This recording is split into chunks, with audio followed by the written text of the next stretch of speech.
Ladies and gentlemen, we are live. That's right, we are live and ready to go. We're back at it. We are the Wrasslin for Life Network, and we are here with the Let's Rumble podcast. And like we usually do on a Thursday, we have some company. We're not going to do this alone. Lots to talk about, lots to get into, lots of hot topics. But first, we have a very special guest again this week. We're looking forward to getting in to this gentleman's story and what he's doing here today, what he wants to talk about. There's lots going on in his world, lots going on in the wrestling world, lots going on in our world. Folks, strap in, strap on. We're going to have fun for a couple hours. Let's go.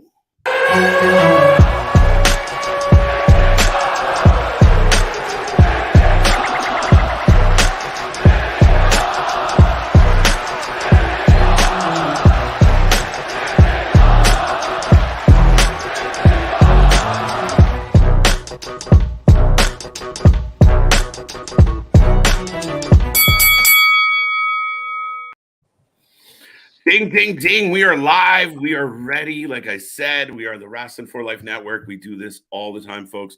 We're here all the time. We cover wrestling on just a completely different level. So we are excited. We are ready to go. The chat's starting to fill up, which I like to see. As always, I am Mr. Every Night, KJ White, the Iron Man of YouTube, the man who's just always here. It's what I do. And I am joined. Well, the man next to me, you may recognize him from Test of Strength Wrestling. You may have seen him in The Mission. You may have seen him. Gladiator Games was another place. Our special guest, the man, they're always looking sharp, always bringing the heat, Mr. Patrick Zayn. How are you, sir? Good. How are you? I am excellent, excellent. Thank you for being here. Thank you for joining us tonight. Thank you for having me. Oh, anytime. Well, as always, we kind of kick this off, and what I love to give the fans about, our guests that come on the show is a little history lesson. So, what got you into wrestling? When did you become a fan of wrestling? Probably around the age 6. So they're like the Monday Night War, so Nitro and Raw. Some people usually say that they like Raw better. I like Nitro better growing up, but I would always switch over for Triple H. Yeah. Huge Triple H fan. We're going to get along well. Yeah. Yeah, so that's pretty much like I was just going through the TV one day. I stumbled upon it, and I was like, this is interesting. And then ever since then, been a fan. No, that's excellent. And I mean, the Monday Night Wars were incredible. And I growing up, I would get mad when people like Nitro better than Raw. So there was always that. What do you mean Nitro's better? But yeah, no, I mean, so early on, you were kind of influenced by the WCW talent. Who stood out for you back then? Who was like my guys? Yeah, outside of Triple H. Big fan of Kevin Nash, Scott Hall, exactly. Those guys. Hulk Hogan. Wow. I love Hollywood Hogan. Some people don't like Hollywood Hogan, but I was a big fan of Hollywood Hogan. That's awesome. X-Pac, Austin, The Rock. Yeah. Mike so all Awesome. The big names. Mike Awesome's a good one. I like that one. Mike Awesome. Those were like my guys. Booker T as well. Booker T. Absolutely. Harlem Heat. Yep. That's good, man. Now, you start off as a fan as a kid, like a lot of us do. When had you kind of decided that, you know what, this is for me? I want to try and be a wrestler. It's crazy. It was always in my head. I never knew how to do it. It was always in my head. And like in Connecticut, I'm from Hartford, Connecticut. So like growing up, I could be totally wrong, but I would always like Google how to be a wrestler, and I could never find like a school. I didn't even know you had to go to school for it. Yeah. But I could never find a school. And then one day in 2019, the end of 2019, I went to a Raw that came out here. My friend Daniel, he brought me there, and that's the first show I ever went to. Oh wow. Yeah, it's 2019. So I was like, I gotta figure out how to do this. I gotta figure out something. And then I started researching schools. I found Test of Strength. I didn't think they were a real school. So so I emailed the head coach, Slick Wagner Brown, asked him if I could come in. He was like, "Yeah, your first class is free." I went in on a Sunday, and then the rest was history. Hooked from the beginning. Hooked from the beginning. That's amazing. So you go to a show in 2019. You're just a fan, but it's in the back of your mind. You really want to do it. So I imagine as a kid you were running around like elbow dropping cushions and Oh yeah, siblings. yeah. We always wrestled each other. You know, sometimes it got out of hand, but Usually. yeah. Now you decide, you reach out to the coach. He's like, "Yeah, come on in. You get your first lesson." What was that first experience walking through the doors like? I was nervous, like anybody would be, but not like a bad nervous. Just like I didn't know what to expect. Um, then like we trained for like a couple of hours and everything. I was sore the next day, super sore.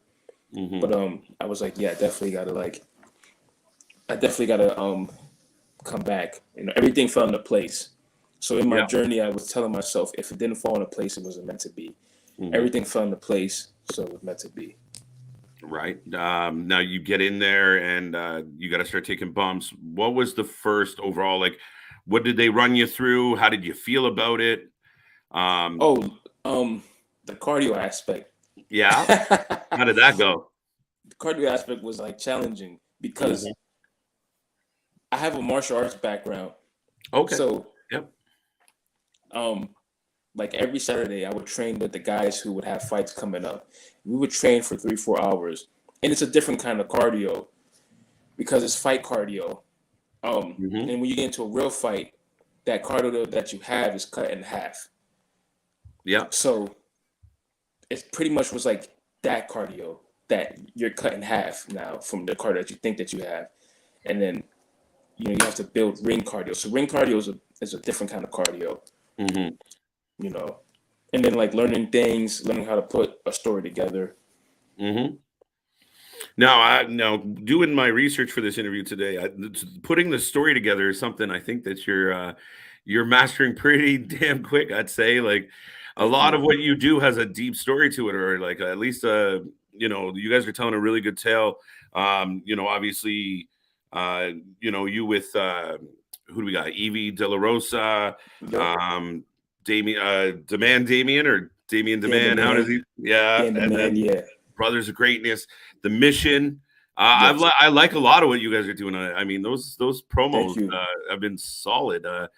Where did that all? So you're training and you start meeting people. What was like the next step for you as far as you were addicted? When did you kind of start piecing all who you wanted to be in the ring together? My character was just like when I started like practicing, doing practice matches, my character was there. Like I was already there, who I wanted to be. It's funny because when I would think about being a wrestler, I never would like think about how I would portray myself. Yeah. And then I was in the ring and I started doing it. And another thing, my first week, I actually met Dan the Man, and he was telling me that he wanted to like work with me, and everything came together. Life was crazy. Yeah, it's funny how we joke about it here because the guys on this channel, like, we're all over the place. Like Canadian, I'm in Canada, Nick's in St. Louis. CJ's in St. Louis, Nick's in New Hampshire. Like, we're all over the place, and but it just, you kind of meet souls that you're supposed to kind of meet. You meet Dan, and then you guys just start working together. Just made sense. Yeah, so we just started working together. Evie came into the picture. I think Greatness came into the picture by chance. I would always see him at shows. We would never really interact. Then he came into the picture, and Evie, she trains with me as well. And then she came into the picture, and then like it just became the mission. The mission. So tell people out there what the mission is all about. The mission. Anything could be the mission, The mission is the mission. Hashtag the mission. So like I give you an example. Let's say let's say you go get some gas, right? You go get some gas. And the gas is cheap. That's Yeah. the mission, you know. It's not Right. expensive. It's cheap gas. That could be the mission, Mm-hmm. you know. But the ultimate mission I can't really reveal. There's more to come. There's more to come. You got to stay tuned, folks. And Timothy Yeah. quickly says, yo, Patrick's saying what? So What's up, Timothy's Tim? happy to see you. Yes. Okay, so you start doing your practice matches and that. When was the first time you competed in front of a crowd? It was Sweet Christmas last year in a rumble, a tag team rumble. So you probably don't hear about those too often. Right. So the mission, we all went in as separate tags. So Dan and Greatness went in, me and Evie went in. Okay. Our whole plan was to win the #1 contendership for the tag titles. Unfortunately, Dan and Greatness got eliminated, but me and Evie stood tall. So we all got the #1 contendership. Wow. Yeah. So your first time in a ring, here you are winning a battle royal. Yeah, crazy. Right on. And then A lot of people don't win their first match. No, I've interviewed quite a few people, and usually it's like, yeah, I went in, I jobbed out, went home, it was cool. Yeah. A battle royal to start your career off is kind of a kicker as well. Like, I mean, it's hard enough kind of focused on that one-on-one. Now you got chaos ensuing. So yeah, but I like pressure though. Yeah, you can't prepare for that. Not at all. You can't prepare for that. So no, that's amazing, man. I mean, a lot of people do struggle with the pressure of it. Overall, like once you kind of were in the swing of it all, you know, who were some influences within Test of Your Strength? Who did you kind of guide yourself? Who helped guide you? Sorry, actually. Well, I got a lot of we're all like a family, so yeah, we all feed off each other. Jordan Rowe, okay, he's one of our guys. He helped me a lot. Elijah Six, Sammy Diaz, those guys, I got a lot of help from them. Being a big man, you know, being one of the bigger guys there, learning how to be a big man. Ryan Frost helped me a lot. I got a lot of big man ideas from Alex Rojas, and he does like our merch, our posters. So whenever you see like a Test of Strength poster, Alex Rojas does our posters and stuff. Our merch, he does my merch. Nice. And then of course my coaches Wagner Brown and Bobby Ocean, they helped me a lot. Oh wow, okay. Yeah, man, that's excellent. So, did you guys win the tag titles?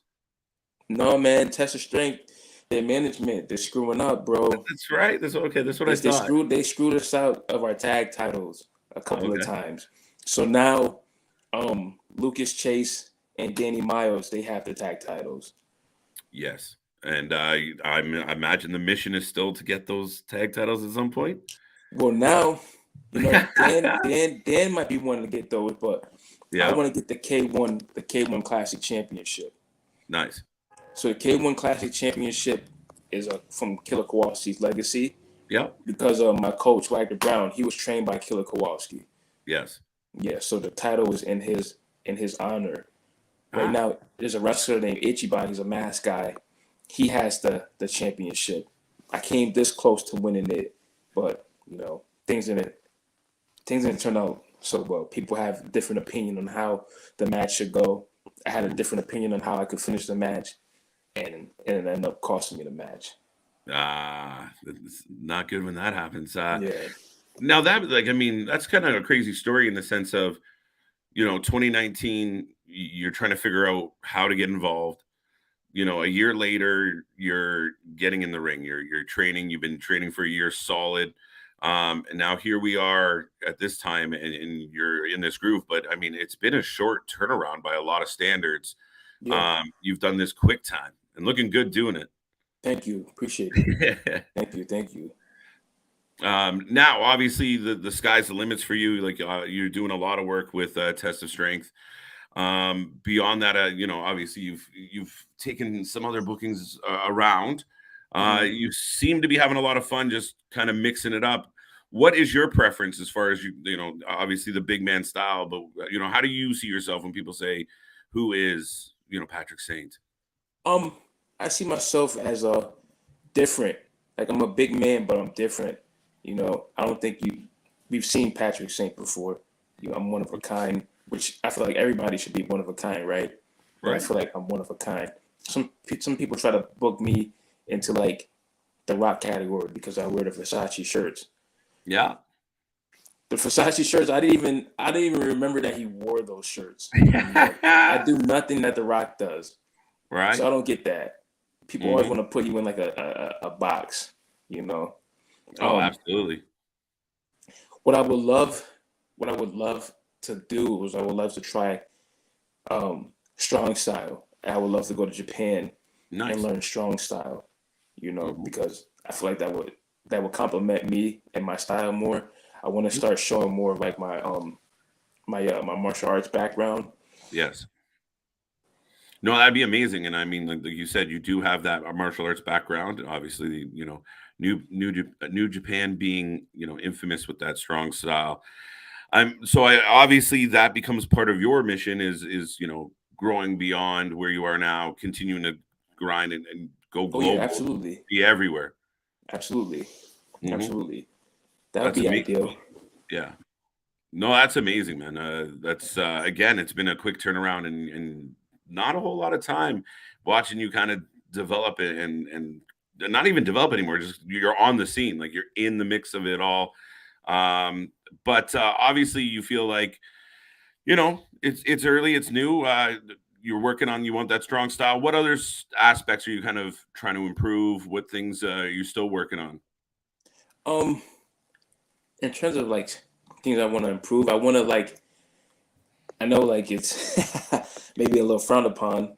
I would like to add a little bit more high fly into my arsenal. Nice. I can move, so it'd be cool to learn a couple of different tricks and pull out. When I wrestled Ichiban, I broke out a crossbody. Nobody saw that coming. Nice. So I want to do more of that. More submissions, get the match over quick. You get the joint the right way, it's over. Or you don't need to dance. We don't need to dance for 15 minutes. If I could finish you in 2, I'll take it. I'm still getting the same payday either way, right? Absolutely. And a win's a win at the end of the day. Yeah. This one, I like this comment. The fact that I'm live chatting with Patrick Saint is crazy. There you go. Fan in the chat. Ted. Yeah. Kofi says we live. That's right. We're always live, folks. That's what we do around here. Now, obviously, you got the mission together.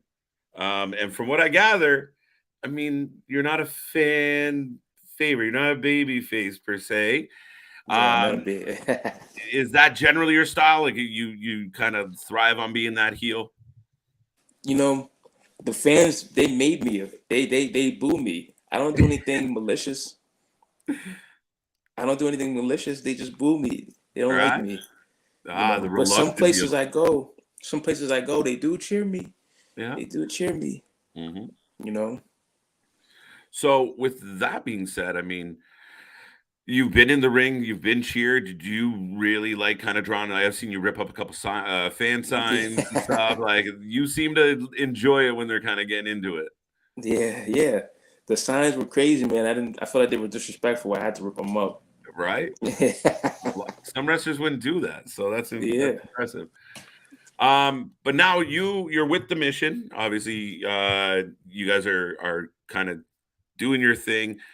When you get the chance to do those promos, those vignettes that you record, is it just kind of off the cuff? Or are you kind of thinking about it leading in? Oh, yeah, off the cuff. Yeah, let's go. Yeah, off the cuff. The promos, anything I cut in the ring or on camera is just off the dome. Okay. I love music. Mm-hmm. I really love music. One thing that I really love is battle rap. Yeah. Battle rap. They have to, whether they write their lyrics, their rhymes, or they're just doing off the dome. It's crazy because you can never tell, right? So I watch a lot of that, and I think that helped me with being able to come up with things off the dome. Oh, absolutely. But I never write anything. I've only written one promo, and it was off the dome. But the reason why I wrote it was because I had to record Okay. over and show like the clip that I was showing. So I had to record what I wanted to say and like make the video make sense. I didn't want to like start it with something else. That's the only time I ever wrote. No, that's amazing. A lot of that. I mean, again, very natural, very comfortable, and again, it's not coming with like decades of experience, that kind of thing. You're only scratching the surface of what you're going to bring to the table. Yeah, thank you. I think a lot of that comes from as well, like being a little bit of the class clown sometimes. Yeah, absolutely. Yep. Nick actually said Patrick versus Lodi or Lodi, and his signs versus sign guy Dudley Bucket. Yeah. Get you in lots of trouble ripping up signs. Yeah. Riley says, "How you doing?" I'm good. How are you? That's it, man. But now, like I said, you're a couple years into this. You're a big man, dude, trying to make moves. I did notice you and Mark Alexander have had some issues going on. Yeah.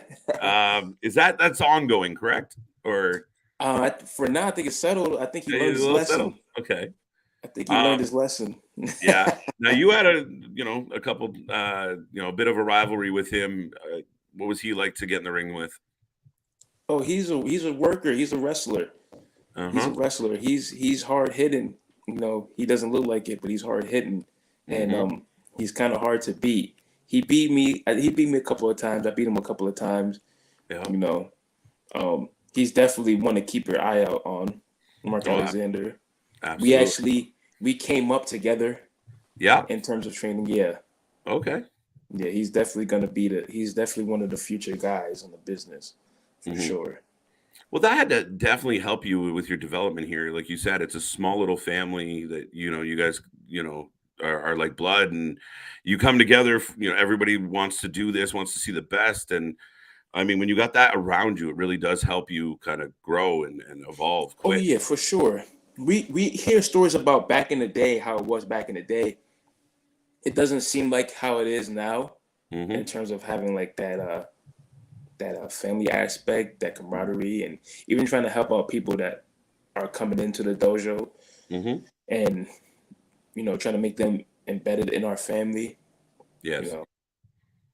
So it's definitely good and you want to feed off of each other, and throw ideas off each other, be able to help each other. It shouldn't be about just you. It should be about uplifting each other. Absolutely. No, absolutely. I completely agree with that. I mean, the more you can do that, it benefits you just as much as it benefits others when you have that mindset. Now, out of curiosity, what did the people around you have to say of like, mom, dad, everyone else, like aunties, uncles, I'm going to be a wrestler? They were like, come on now. So I think my mom saw it. Like she saw it coming, and she tells me stories that I forget about when I was a kid. Like one of her stories is like, I remember like we would go grocery shopping, and you would wander off and go to the magazine section and go read the magazines. My dad, he likes wrestling. He tries to act like he doesn't like wrestling, but he likes wrestling. I like that. Yeah, So he just wants to know if I get paid or not. Yeah, it's kind of like my dad. Yeah, you're making money? Okay, you're good. Do whatever you want. Yeah. My aunts like it. My brothers love it, because out of all my brothers, they know I always love wrestling. They liked it, but they didn't love it like how I loved it, I feel.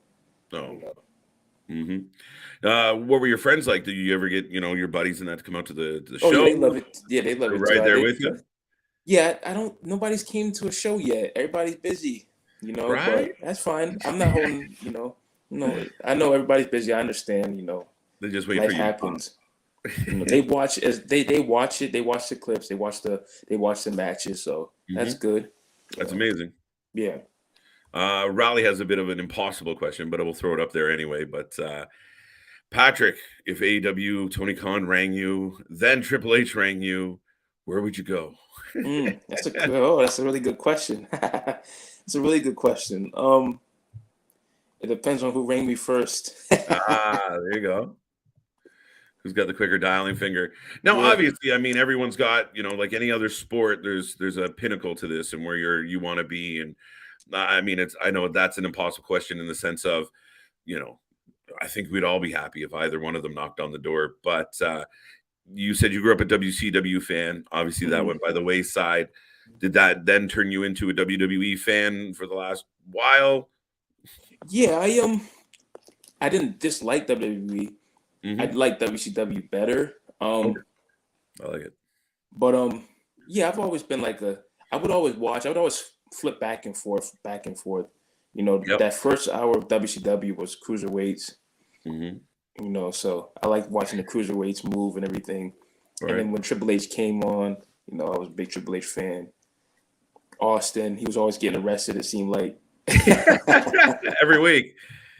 Every week. So that was entertaining to me. I was like, oh my goodness, I think he's gone for good. And he would come out at the end of the show. Right. Nick says, Patrick, having a martial arts background, did you incorporate it much into your style, or did at least the discipline help you through the training? Actually, that's a good point. Yeah, that's a really good question. The discipline does help me a lot. Help me a lot because without discipline, you can't really achieve anything. So you got to have discipline. I do incorporate the martial arts background in terms of like strikes. If I'm wrestling like a bigger guy, I'll throw more strikes to like take them down. Smaller guys, submission. My finisher, I call it the 500 degrees. It's an elevated triangle choke. Right on. So you throw the arm, you throw their arm over. Yep. Rank it in. It works every time. I like it. That's it. You actually stole one of my questions. I ask everybody what their finisher is or would be. Oh yeah. That's 500 degrees. Yep. I like the name too. 500 degrees, turning it up and putting them out. Yes. Now, you said everyone kind of seen this coming. You're into it. You're getting your matches in. Did you instantly kind of go, okay, I made the right choice. This is something I'm going to keep pushing, or were there moments of like, maybe I'm crazy? No, I know I made the right choice. Once I did it for like the first couple of weeks, I was like, yeah, I made the right choice. There's been some times in training where the training is grueling and thinking like, damn, like I'm crazy. But I've never thought to myself like, oh, maybe I shouldn't do this. Yeah. No. If it's easy, is it worth it? They say nothing that's worth it comes easy to you, and you got to earn it, every bit of it. Riley loves the sound of your finisher. Thank you, Riley. Thank you. There you go. But yeah, I mean, you have these disciplines, martial art background. Obviously you tie it into your wrestling, but yeah, definitely from a standpoint of athletics, I mean, you come in with a little more of a background than just the average Joe off the street. So that's got to give you a little bit of a heads up on certain people when you're kind of going through this process. Oh yeah, for sure. It helps me study them a little bit better. Oh, okay. Yeah. Very true. Now, who were some of your other rivals that you've been taking on? Right now, this Ichiban guy is kind of getting under my skin. I came this close to having a belt, and he stole it from me. So I'm gonna be watching him very closely right now, And then I've definitely pissed some people off. One guy I pissed off is Lucas Chase.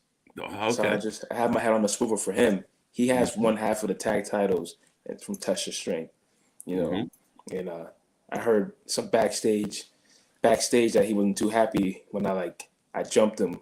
I was trying to get my hands on Ichiban, but he was in the way, Yeah, then it happens. So, you got to always be careful. Just because, they didn't get at you right now doesn't mean that they're not waiting to get at you a little later. Right. You got to always keep your head on the swivel. In terms of other rivalries, I don't think I have any right now. That's good. That's all right. You're focused. You're on a mission, as you've explained. We might not know the answer to your mission, but you're on one. Yes.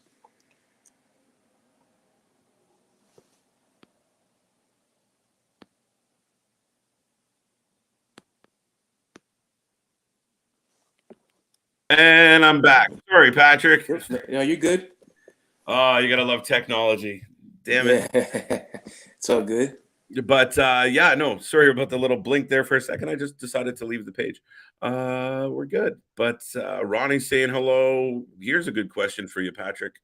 When you first started wrestling, do you look at former pro wrestlers who came from the martial arts background, or did you look up to the guys like Steve Blackman, Ken Shamrock, Ernest Miller? Really? That's a really good question. So when I first started, I just wanted to like be able to tell a story. So I didn't watch those guys right away. Mm-hmm. Then I started watching them now, like now that I have like a good base and I want to like incorporate different things. One guy I really love, I forgot to mention him earlier when you were asking me about my favorite guys. Sean O'Hare. Wow. Okay. Sean O'Hare, because he had a really, really extensive martial arts background. Yes. So I watch, I try to find his stuff and watch his stuff. Steve Blackman, I always like Steve Blackman. Ernest the Cat Miller. So I do watch those guys. Yeah, you remember when the cat just blew up for no reason? All of a sudden, everyone was like, "Oh my god!" Couldn't get him on TV. Yeah. Sorry, one second. This one here. Apparently, according to Anthony, you remind him a little bit of Ricochet or Swerve Scott.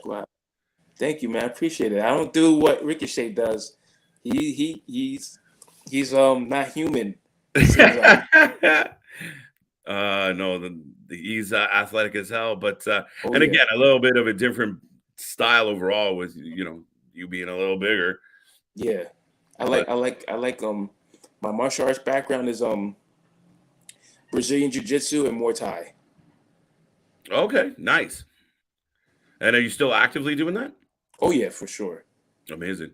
So you're in training quite a bit then through the week. The week is pretty busy with all of your everything. Yeah, we have practice Tuesdays and Thursdays. I'll lift maybe 4 or 5 days a week. I like to lift early in the morning. And then like the martial arts, I'll probably do like Wednesdays and Fridays. Wednesday nights, Friday nights. Mm-hmm. That keeps you busy all week long. Oh yeah. That's it. Where else we got here from the folks? Someone on AEW, someone you didn't even know who, Rally? Come on now, buddy. Did Muay Thai roundhouse kick versus Athena, and it was awesome to watch. Oh, he does know who it is. He just buried the lead. Janae Kai, she was called. Oh yeah, I've heard of her. Yeah, I think she has like a Taekwondo background, it seems like. She does. All right. Thank you, Rally Sport, for that one. Got this one as well. So that being said, oh, sorry. Actually, Raleigh said, who trained you? Sorry if he missed the answer. So we can just go back through that real quick. Oh, yeah. So my trainers are Slick Wagner Brown and Bobby Ocean. Bobby Ocean, eh? That's not bad people to learn from as you're coming up through there. Now, with all that being said, you're currently in the mix. What are some of the things that you have planned or coming up? What are you looking to do for the rest of 22 is coming to an end into 23. Where do you see, the near future taking you? So this weekend, I have a tag match with Tetsu Pro. I have another tag match with Tessa Strength. Me and Evie, we're going to be going up against Battle Academy. Mm-hmm. Then I have a 8-man tag match for Blood, Sweat, and Tears. Me, Elijah Six, Sammy Diaz, Joseph Alexander against Miracle Generation. So that should be really good. December, I have a really big hurdle against Wrecking Ball Legursky. Oh wow! Okay, and it's the #1 contender shot for the K1 Classic Championship. So if I could beat him, if I could choke him out, I can get my hands on Ichiban again, and I could do things right this time and don't have anybody in my ear telling me what to do. Right. Listen, I think you're going to do it. I got all the faith. Appreciate it. Thank you. No, absolutely. Why not? And so when is that coming up? The #1 contender spot? That's in December 4th, I want to say. December 4th.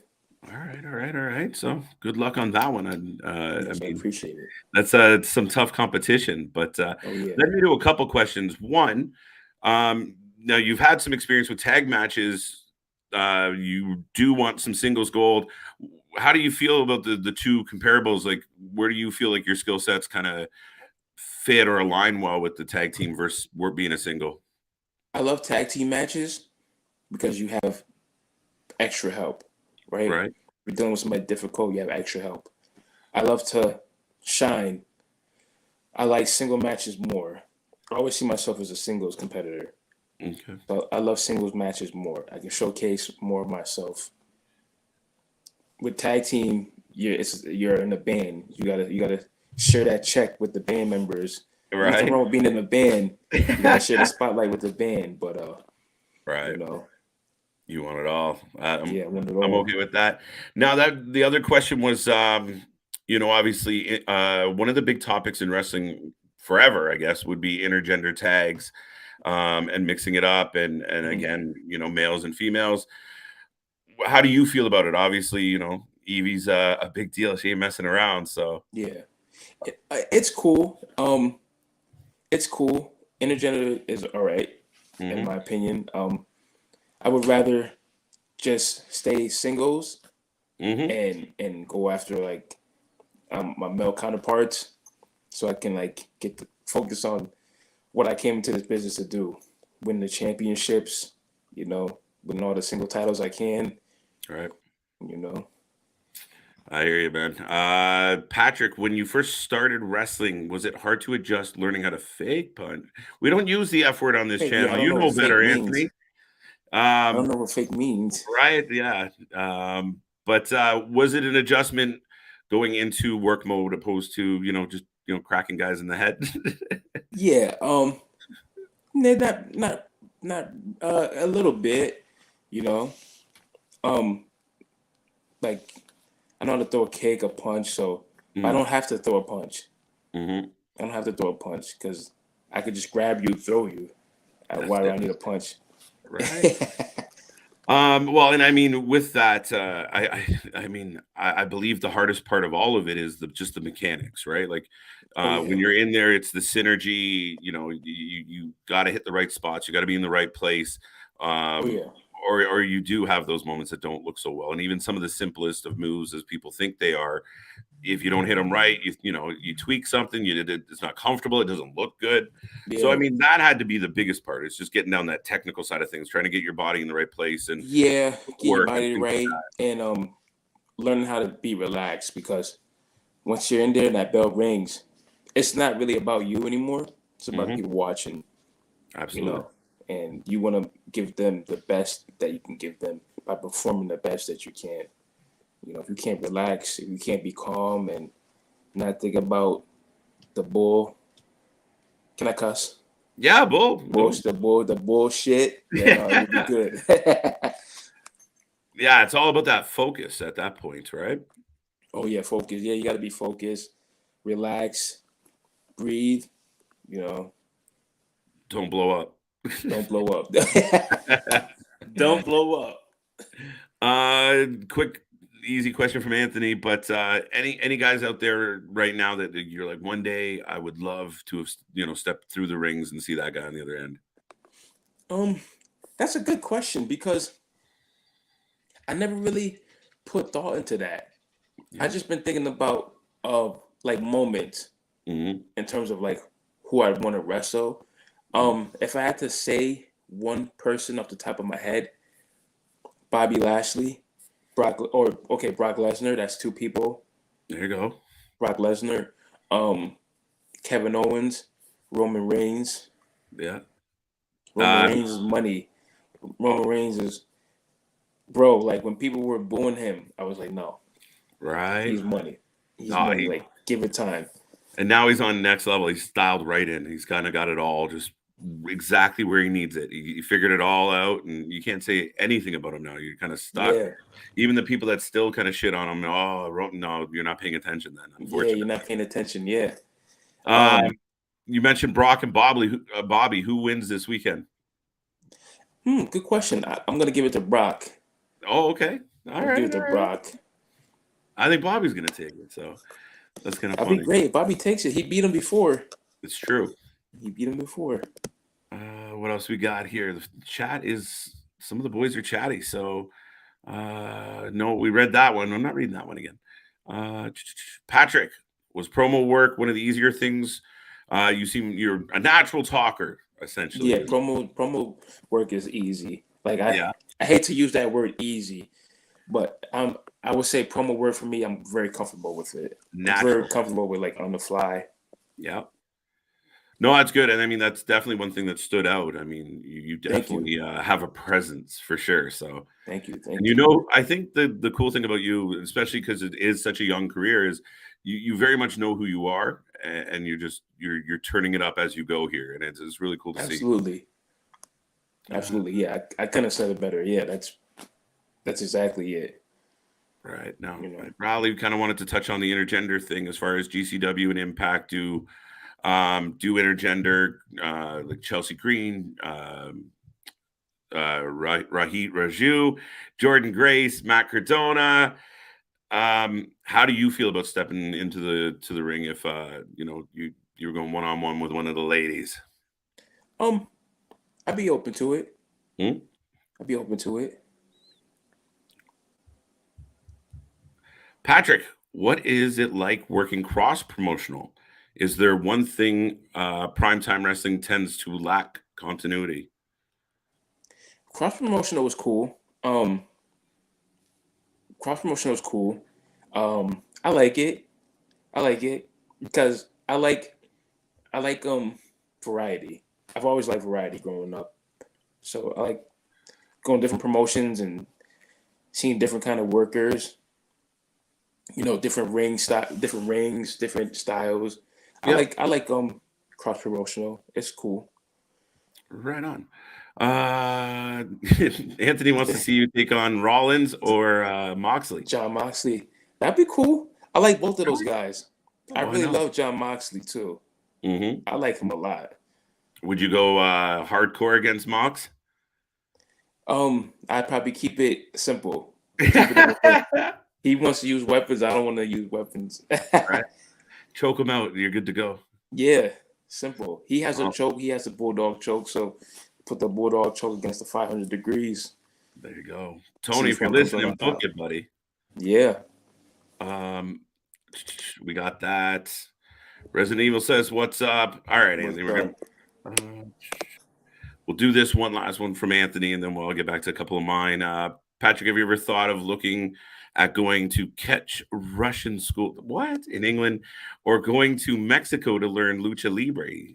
Oh yeah, for sure. I've been to England before when I was like 15. Okay. I would definitely love to go there and learn their style of wrestling.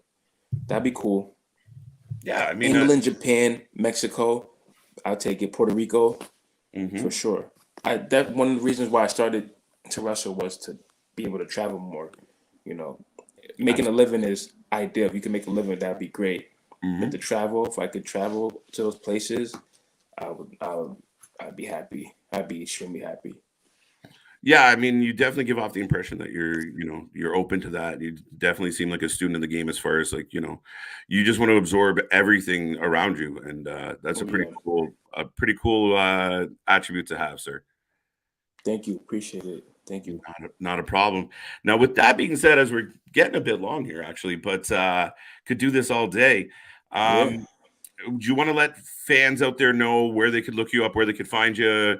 That kind of fun stuff. Yes, my Instagram is Patrick Saint 2_.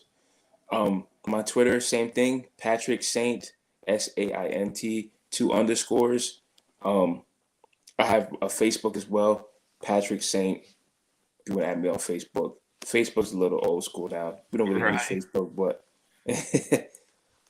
now that also being said, like you said, you got some things coming up. Some matches, some events. Anything you want to say to the gentleman that's holding the belt that you want, or the gentleman you got to get through to get to that? Ichiban knows I'm coming already. Yeah, he knows I'm coming. I got a message for him, but I'm gonna do that soon. Very soon. You're not waiting very much longer, are you? Yeah. And oh yeah, one more thing, guys. Follow Test of Strength Wrestling as well. Yeah, absolutely. Big shout out to Test of Strength. Go check Yes. them out. Our Instagram is tell you right now. TOS, I believe. TOS Wrestling 1. Mm-hmm. And then like and subscribe us on YouTube, Test of Strength Wrestling. So you can see more Patrick Saint. You can see more of the mission and the other workers of Test of Strength. Absolutely, folks. Go check them out. Go give some love. Show some support. It's always amazing when the fans go over there and do so. If you can't find them, check our Instagram as well. The links are there. It'll lead you over. So, but yes, you're let me ask this, because I usually end the interview with what's your finisher, but I know your finisher is the 500 degrees.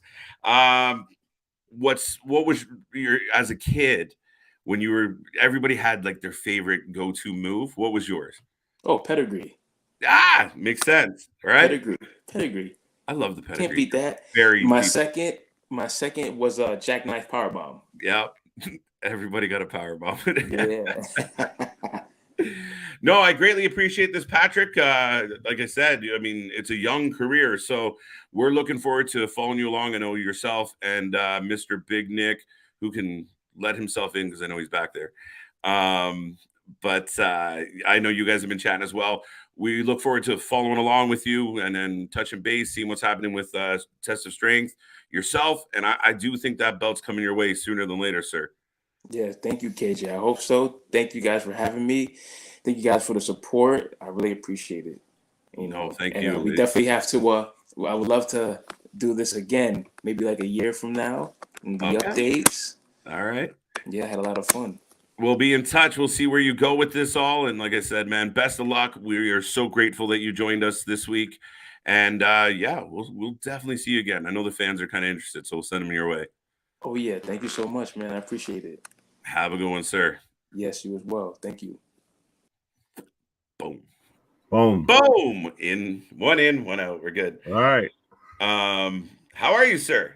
I'm doing good. Do you want to hit the intro or anything like that? Let's do that. Folks, Nick's here.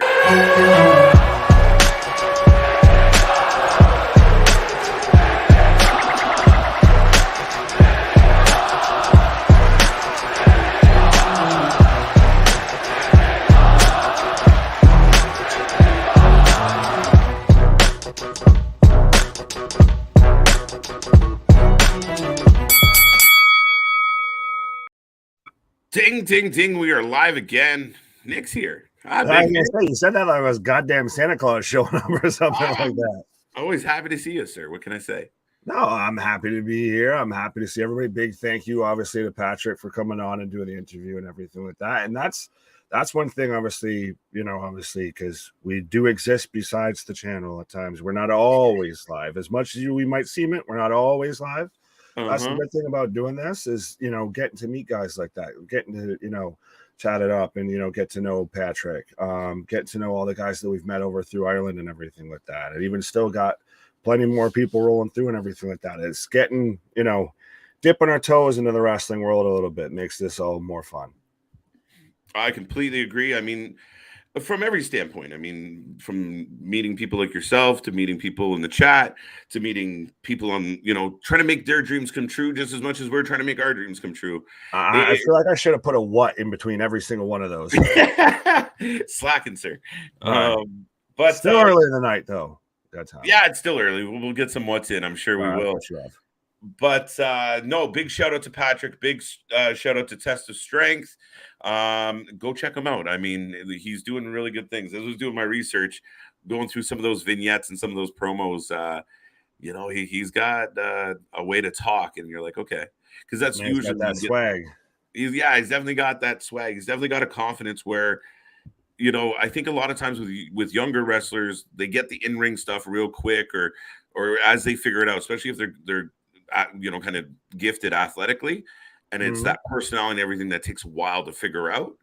And with Patrick, he's definitely got a personality coming out the gate.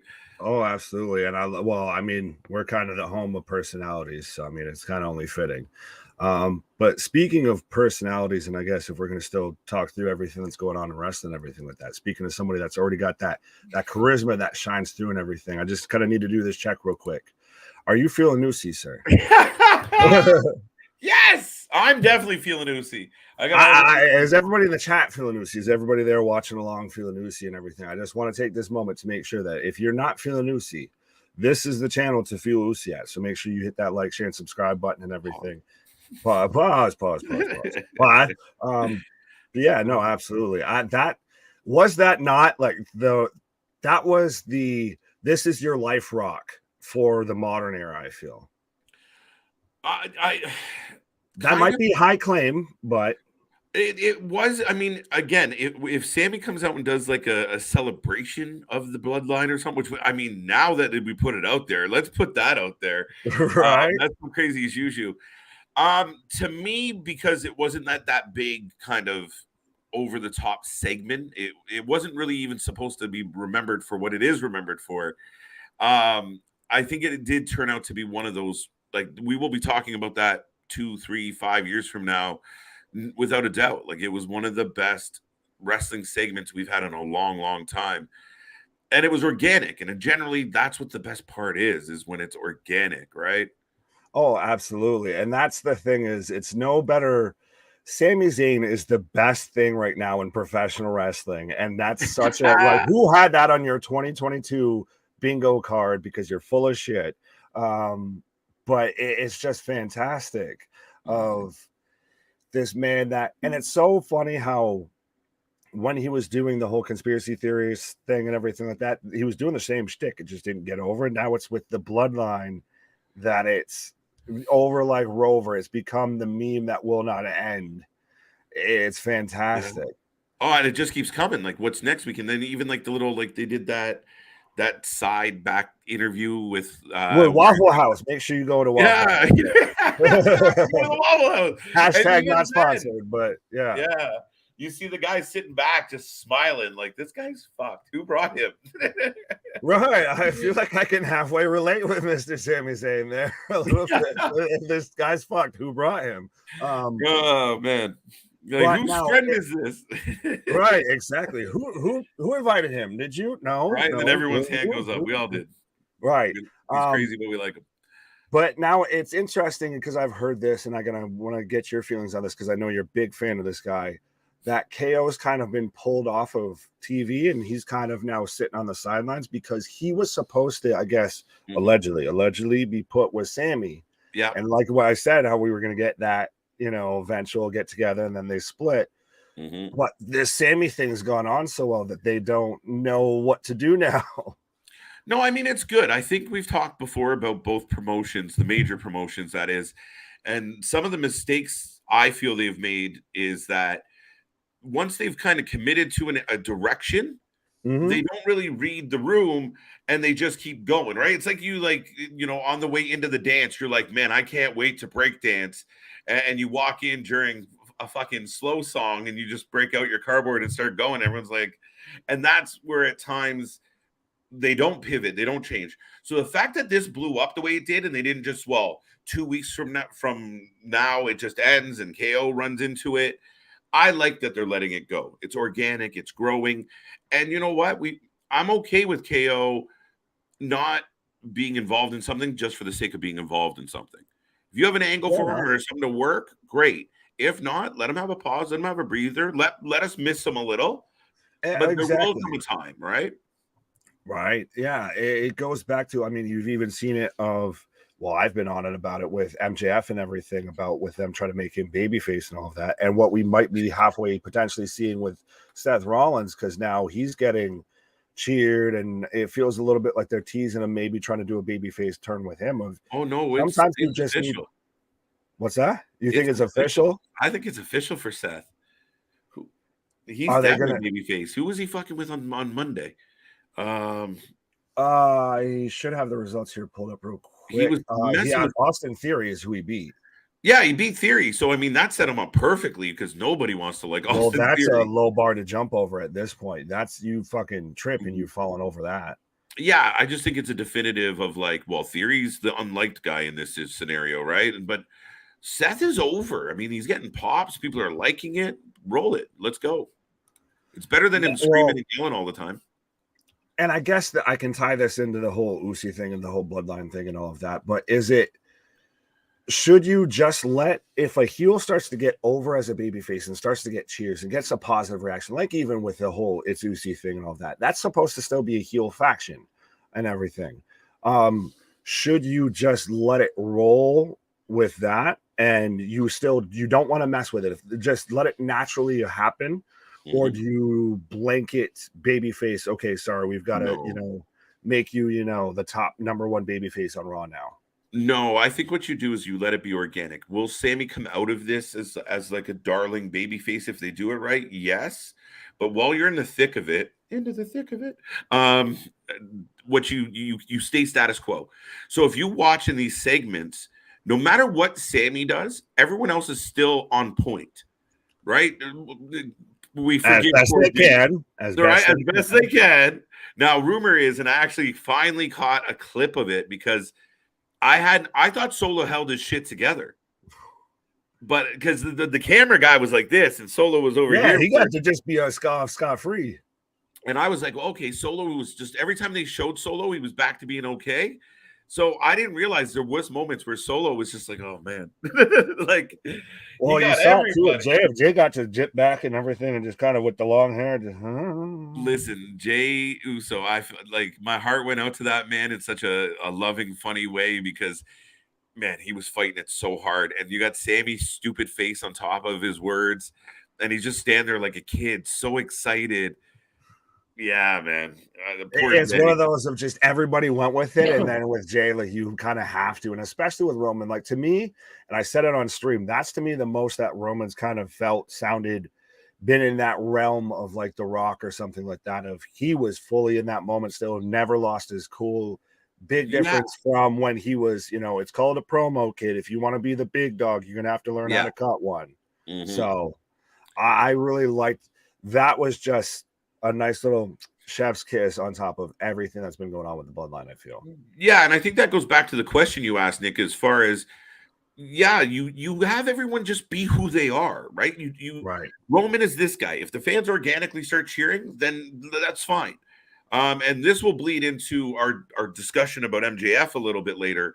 But that's what it bothers is when you force it. And that's what I think the problem for so long with was Roman was you were forcing them.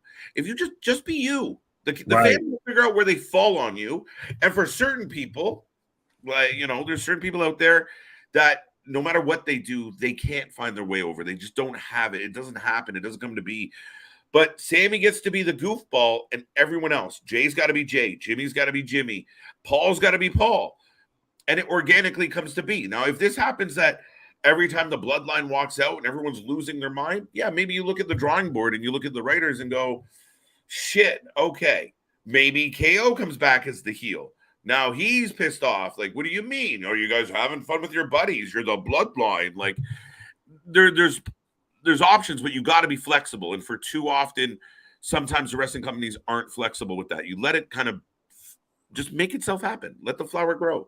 Well, and even to like what you were kind of saying there at the end there of that, there's been plenty of times to where the guy that comes off, I remember off the top of my head, Big Show, when him and The Rock went out at the same time at the Rumble and everything like that, of he was technically trying to come off as the babyface. He was the man in the right of, it'd be like if KO came back and was like, Sami, can't you see they're using you all that? And everything KO is saying is right. But because the bloodline's over, they're going to boo the shit out of KO.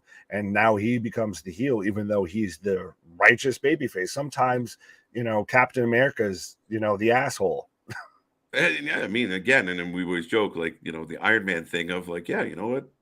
Iron Man was a prick a lot, but he had to get right. Like, it's just the way it is.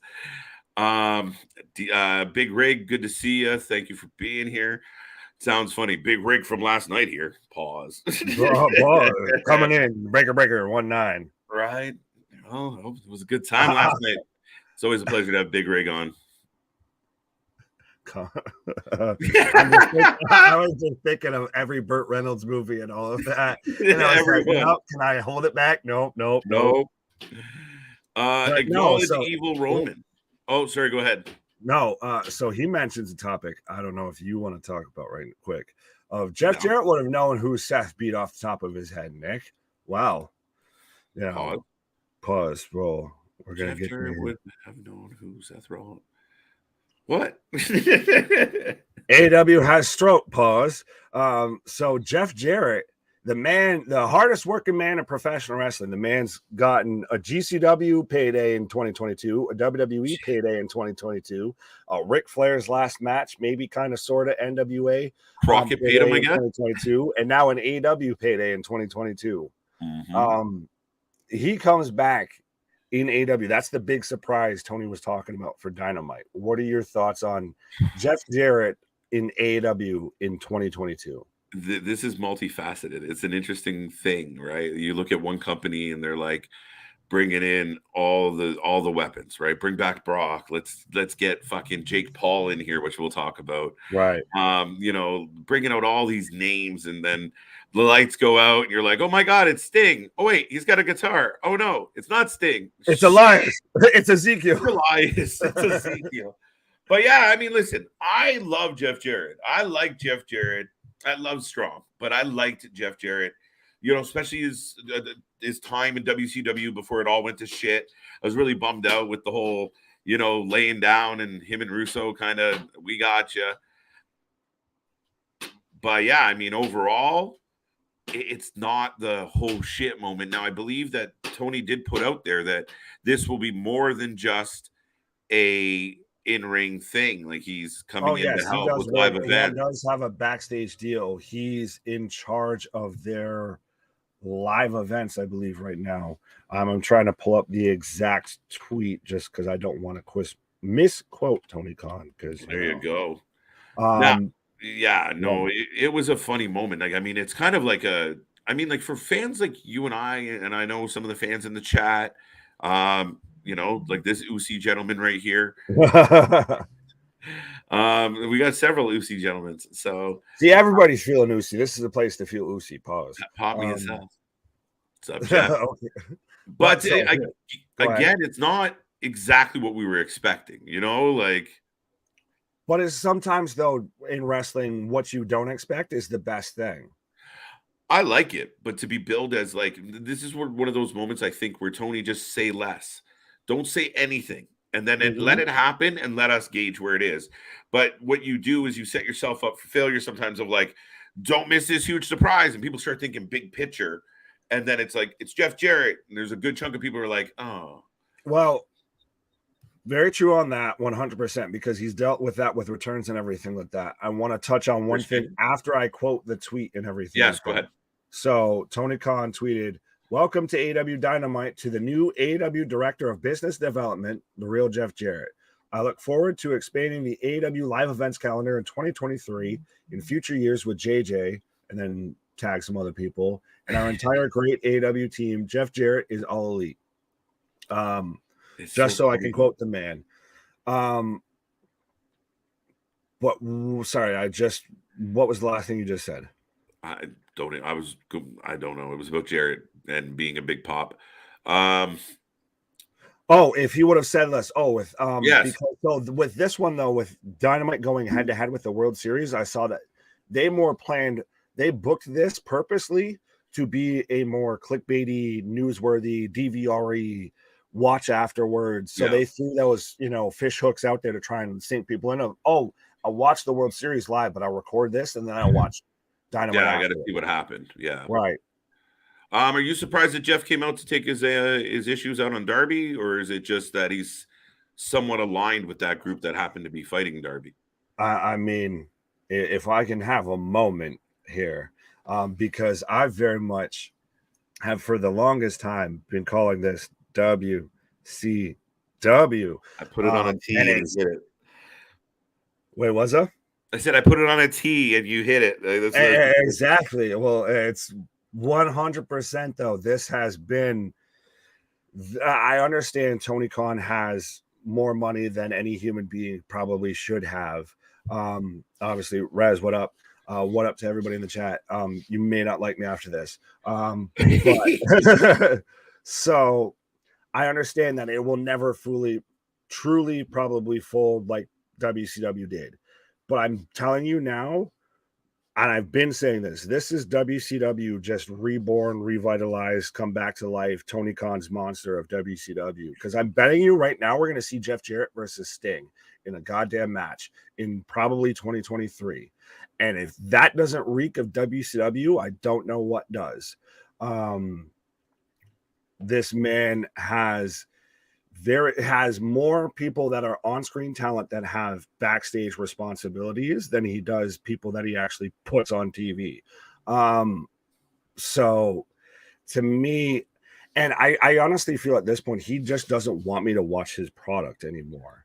Honestly, you just don't wish well upon me, Mr. Khan. I'm sorry, whatever I did to you. But you don't do well things for my heart when you return Jeff Jarrett in a feud with Darby Allin and Jay Lethal, which I instantly thought, okay, cool. So like we're going to get Sting versus Jeff Jarrett because we still have to have that happen from Impact or WCW or any other promotion he's running to the ground. But go ahead. I feel like I've taken a good little minute there. No, go. I mean, I was smiling because last night when I saw Jeff Jarrett, and our buddy Big Rig here, who brought it up. Right. This man told me, he's like, I think Nick's going to have an aneurysm watching this right now. Yeah. I was like, oh shit. That's literally my first thought of like, oh my God, the biggest WCW move possible, short of Russo. Right. Give it time. We've already found out that we've already had the interview to where he was a consultant on Raw. So give it time. There was emails that got leaked from when he was working in Impact and Dixie, or he couldn't figure out who to send emails to. So give it time. But that's the thing is, I understand there is plenty to like in AEW. And there's plenty I really do like in AEW. Trust me, I do not just hate this company. But to me, it reeks of WCW, and now it's sitting out in the sun for a while. Now we're really starting to, get the flies and everything are starting to circle here. When you're bringing in Jeff Jarrett, when you very much clearly, and I know we're probably going to touch on this, and if you want to go to, I can switch the band right here. Even if you bring somebody back like Colt Cabana, Colt Cordy, why is he back? Yeah, exactly. We don't need exactly, but I've seen people play into that rumor of, was this now a sign that CM Punk was really holding back? No. Or was it just now he's made a decision? No. Listen. I don't believe that Punk was holding Cabana back. Do I believe that people made inroads to make Punk comfortable? Yes, possibly. That being said, what is Colt going to be your next AEW fucking world champion or 3 months from now, 6 months from now? So who gives a fuck about Colt Cabana first? Second, again, this shows, man, it's becoming like, you ever that fucking girl that you had a crush on, and every time you get close, you go, I got it, and you get shot down or you get nicked off. That's what this relationship with AEW is becoming, because you're like, I like it, I like her, like it's gonna work, and then they're like, meh, and they go somewhere else with it. I don't think this is proof or evidence that Punk was affecting Cole.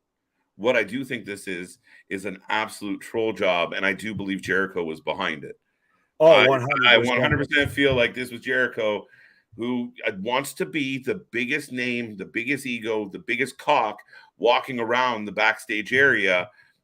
And the problem is he's got a little schwanz, so anybody with an actual big unit has to leave.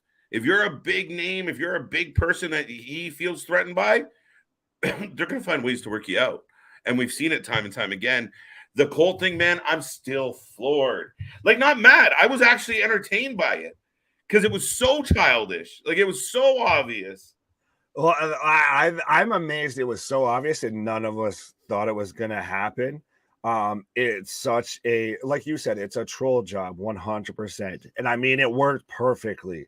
If there's a way you're gonna do that, and I'm not saying that it's not a dumb move. It's not a shitty move to do, a No, little pot it's a shot type buzzworthy move. news.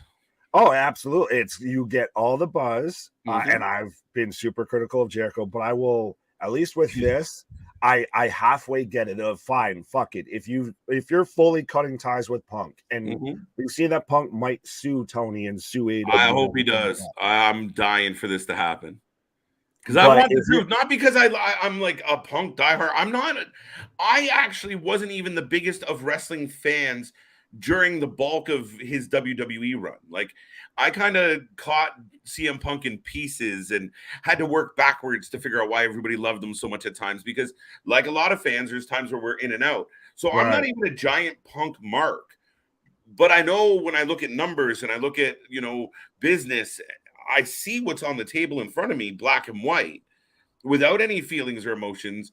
And the Colt Cabana thing sounded like it felt like a jaded ex. Like, I broke your CDs, or, I smashed your laptop or whatever it is. It just felt like that kind of and it felt like Tony Schiavone, who funny works for AEW, saying, "Oh, that'll really put some butts in seats." Right. That's kind of what it felt like, of just, And by the way, I'm going to address some comments here while I don't pull them up. Yeah, actually.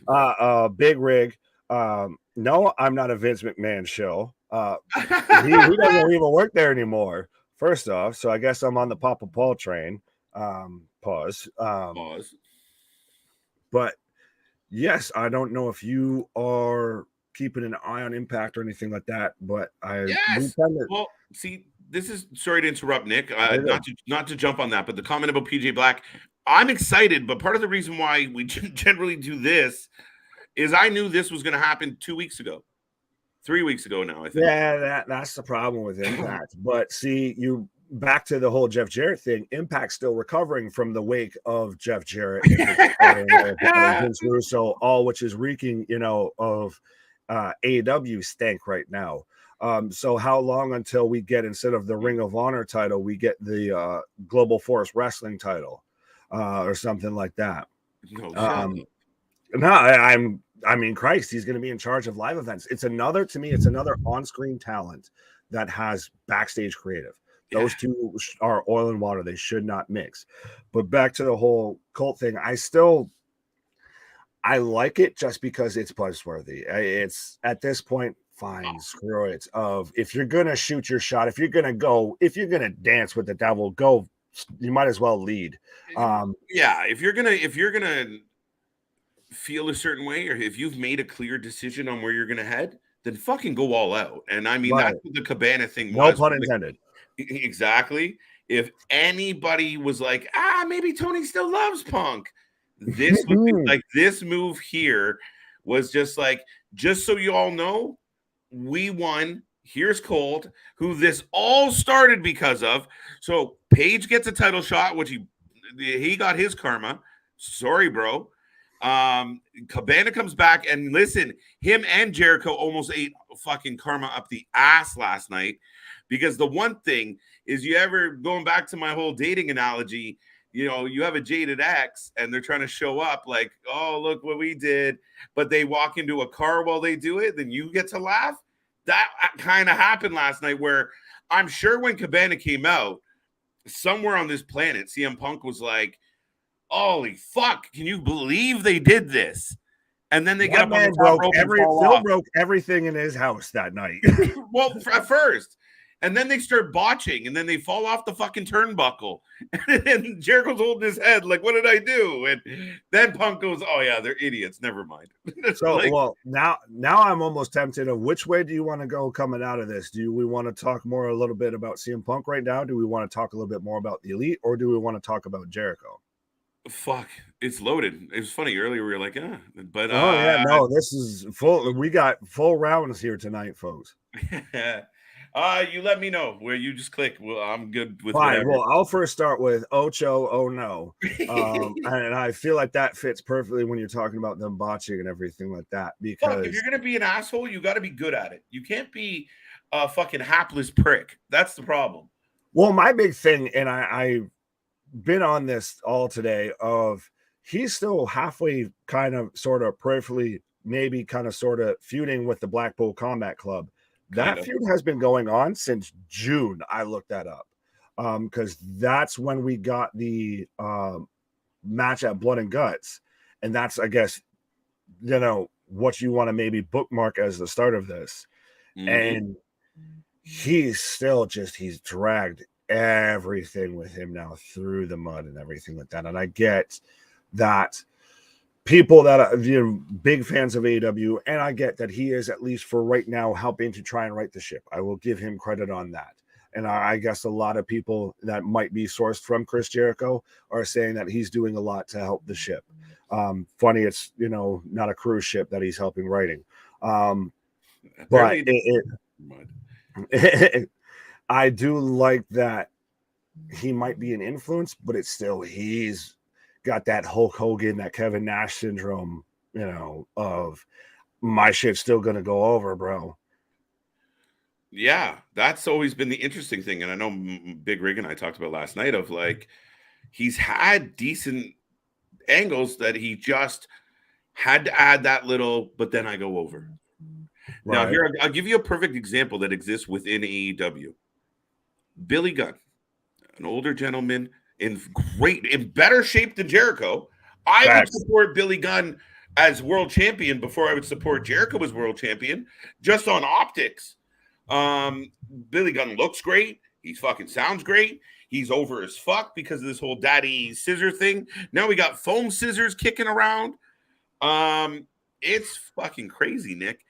But Billy Gunn's the perfect example of people were looking and people know me. But I'm here to put the shine on the younger guys. And the minute the Acclaim started getting over, even last night, it was Billy's birthday, but the stars of the show were the Acclaimed. Billy knows how to lay back and let it happen and let it be natural.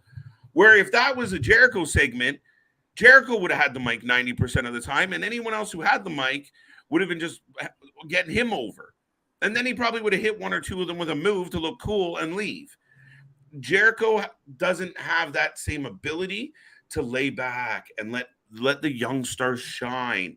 No, Jericho's in the peak of his career, having the best career of it, the best year. Career resurgence. Yeah, get the fuck out of here. The matches are awful. The matches are slow. The matches are boring. The matches are shit. None of this Ring of Honor stuff has compelled me at all, and I'm all for AEW fans to tell me I'm fucking crazy. But listen, that match with you wanted to take national televised time to prove a point to CM Punk. Well, you proved to me, and I hope some of their fan base, it was nothing but a fucking horrible match. Period. Oh, absolutely. And I feel like with Jericho, it's the situation of there's no one that's going to tell him no in that whole situation. He always, and that's the thing is now because he's that, quote unquote, backbone of the locker room and everything like that, that he now is able to have Tony's ear while the Elite's suspended, supposedly. But do you still think, I think, and it's maybe the only saving grace I feel like they can do with this whole story, is we build to a Daniel Garcia kind of Batista, MJF kind of true babyface turn against Jericho, and we get that feud. But I still think there were way better options you could have gone with this, and you just chose the weakest one.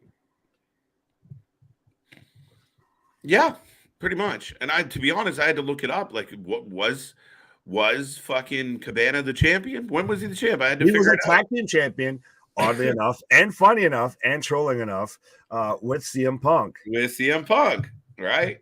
Trollolololololo.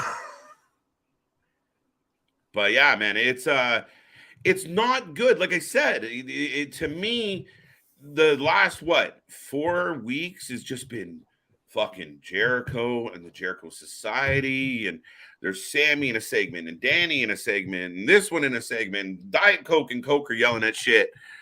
It's just become the Jericho fucking show, and it's not 20 years ago where you're like, rise Jericho. Now it's like, fucking kill me, Jericho. What are you doing? Well, see, everybody thought WCW initially, World Championship Wrestling, and then it became Woman Crush Wednesday.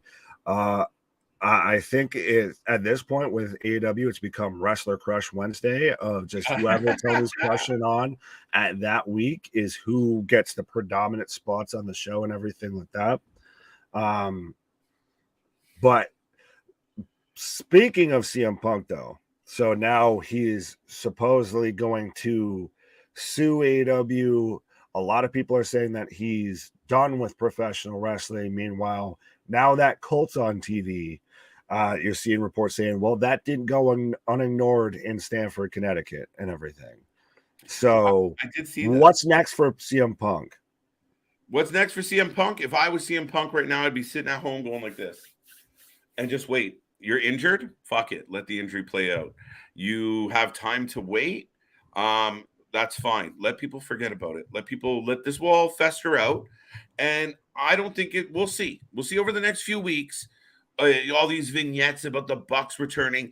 Yeah, the 700,000, 600,000 fans that seem to be fans of the Elite will be thrilled. But are all AEW fans thrilled about what just happened? And now some of them out there, and I don't know if he's listening tonight, but if he catches this, my old little buddy Will is completely fuck CM Punk and yay Young Bucks. But what is better for the show? What is better for business? And I'm telling you right now, you give me CM Punk in fine form against an MJF, I'll pay money. I'll show up. You give me MJF versus Kenny Omega, I don't know. Doesn't have the same vibe. Doesn't have the same feel. You give me FTR versus fucking anybody, I'm in. You give me the Bucks versus the Lucha Bros again, I'm out. So what is best for business? And just saying, well, Punk punched first. By the way, me and Big Rig agreed. Very millennial Gen Z approach to confrontation, which is I get to say whatever you want, what I want. I can do whatever I want, but you can't hit me. And that's not how life works. And a lot of, like my buddy Big Willie, well, he threw the first punch. Get him out of here. Fire him. Get rid of your biggest draw. Listen, anybody have fucking people burst in their door, you start swinging. And if you didn't, if the Bucks thought, well, we were just going to tell him off, he can't hit me. Well, you should pick and choose who you tell off. Maybe do it from behind a glass door or something.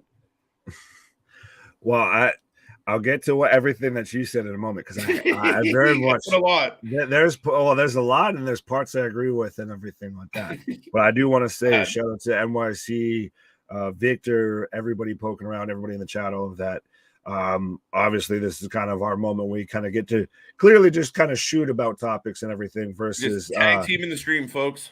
Exact pause on that, sir. Yeah, versus this is just the extended commercial breaks that you get when we're doing, watch parties and everything like that. But I fully agree with to an extent of what CM Punk said. I do understand that how he handled it was unprofessional and all of that. And it's, I feel like though that locker room kind of has bred or at least is breeding that culture. That's the biggest thing. And to me with this whole situation of, I do get obviously that some stuff is overplayed and over exaggerated. Like Larry, just was like, no, in front of the door as it got kicked in and lost 2 teeth and all of that. But you know what? That doesn't make sense to me. I don't want to interrupt you, so keep going. No, you're good. Go ahead. Well, I was just going to say, I was thinking about it. The report originally was Kenny Omega was you had Larry. And I was thinking, well, why would Kenny Omega in the middle of a fight have Larry? A, he probably didn't want to fight and break a nail. But B, I would imagine they opened the door and the dog just happened to be there. They didn't mean it maliciously. And they just they were angry. They kicked the door open, not kicked, but like abruptly Super bumped it. kicks. They thigh slapped the door open. Super kick it. No, they thigh slapped the door open and magically open. And I do still think that where Kenny Omega did get bit, allegedly, supposedly. Right. I'm not a lawyer. I'm not an attorney. I don't play one on NYPD, anything like that. But where he got bit, I feel like Ace Steel is taking the rap for Larry with that, especially if he was trying to cuddling Larry. I think that's perfect Larry territory. I mean, did we do a imprint, test to make sure those 2 teeth are there or not? Well, listen, now we're all over the place, which I do love about this. And it's always funny because you and I have kind of the same sporadic brain, and then we always kind of pull it back together. Mm-hmm. But legitimately, Nick, like I was saying, so when I think of an altercation, if somebody did see the dog kind of get hurt or bumped, or I could see him picking up the dog and being like, "Come here, puppy! Like shit, we're killing the dog. You can beat up Punk, don't kill the dog." Casualty of war. So it is possible that somewhere in the altercation, I mean, the counter argument was, well, nobody said anything. Nothing has been said. It's been fucking radio silence. So to be like, well, we didn't hear this before, it's because your side didn't say it. The fuck? It's been radio silence, except we're going to put Hangman Page in a world title match, and we're going to put Colt Cabana for a Ring of Honor world title match. We won't say out loud what we're thinking, but you're going to know what we're fucking thinking. Mm-hmm. Like you said, that passive-aggressive. Oh, fucking passive-aggressive up the ass, buddy. Pause. But so, split decision. You got to, who's retired? Maybe CM Punk. That's what I was about to get to right now. Yeah. So do you think CM Punk wrestles again? And if so, what promotion? I think he does. And for several reasons. One, maybe it's just how I'm wired. I'm telling you right now, if I was in CM Punk's boots, I would be itching at the opportunity to sign a contract with someone else. I do believe that, it's been reported. I'm not the source, but that one of the sticking points right now for Punk in the negotiation of this buyout is a non-compete. Well, a non-compete is only relevant if you want to compete. If Tony says we're going to give you a 5-year non-compete and you're like, fine, fuck it, I don't care, I'm never going to wrestle again. Well, then it's not a big deal. But when you say, no, I'll take 6 months, I'll take a year, that to me indicates that there wants to have that door open of what if. But it does the non-compete, though, include, because to me, I feel like he may not ever wrestle again. I think I'm going to be like everybody that's waiting for the podcast in like 2024 with God knows who, maybe hopefully we'll throw our name in the hat. We'll be the one that gets that, exclusive like Colt did, but then hopefully he doesn't turn on us like he did Colt. But to hear this whole story from his version, but I think the legal proceedings impede this a bit. But I think he'd be more apt to do an exclusive interview. He comes out or cuts a promo or something like that. Because that's the thing is, it's interesting with WWE's stance on this, because even when they signed Cody, they signed an EVP from AEW. They didn't ever really take shots at AEW. No. AEW's always kind of been that one to do that. So I almost wonder, how's the feeling coming from WWE of, is that option actually there? I think he might just say, fuck it, I'm taking my ball and going home. I've tried it with both of them and they both let me down. Well, here's what my thought is. And I criticize Tony because I believe he's putting buddies and who he likes and who's nice to him over running Wrestling Crush Wednesday. Wrestling Crush Wednesday is a great way to put it. It's like all envy wrestling at this point where that's what it feels like. So on the other side of that coin, and we've seen it, if Triple H looks at the situation and says him walking out of Monday Night Raw is going to make a ton of fucking money, he's going to do it. If he feels like Punk's going to move a ton of product, he's going to do it. And that's what I'm anticipating. And I don't see him being like a barn burner wrestler that he was 15 years ago. Sorry, I got a fucking tickle. No, you're good. But I could see him. The reason why the WWE works is A, nobody will see it coming. B, there's so much hatred and old history there that's got to be moved out of the way to make it work. But ultimately, for me, the way the WWE set up, Punk can get into matches that matter and do very little. Ask AJ Styles. Very valid point. Well, and speaking of matches that shouldn't do a lot and I guess aren't going to probably matter, Shibata getting treated more like Shibata, when it comes to AEW. We're getting him coming back versus Orange Cassidy for the All-Atlantic title, a title that they've already made clear that doesn't fucking matter, versus a wrestler that, guess what? Spoiler alert, doesn't fucking matter. Go ahead. I just want to answer this one real quick, and then we'll get back to Chibata Bun. The comment about this, no, what I want in a perfect world, in my perfect wrestling fantasy right now, Cody Rhodes is number 29 in the Royal Rumble. CM Punk is number 30. And CM Punk fucks Cody Rhodes, and he instantly just fucks him right in front of everybody in mid-rumble. Fucks the living shit out of him. That's what I want. That's my vote. Elizabeth. Right? Just everyone loses their mind, right? Like, fucking wrestling has more than one. And then, right? Then just fucking 3 minutes later, fucking call to personality hits, and then we just fucking die. And then, yeah, Punk comes out and just fucks Cody. But they would have a really good program. Like, what if night 1 of WrestleMania, and I think you and I have said this before, was Punk versus Cody, and night 2 was Rock versus fucking Roman? Oh, yeah. Oh, that shut up and take my money. Absolutely. 100%. Shut up and take my money.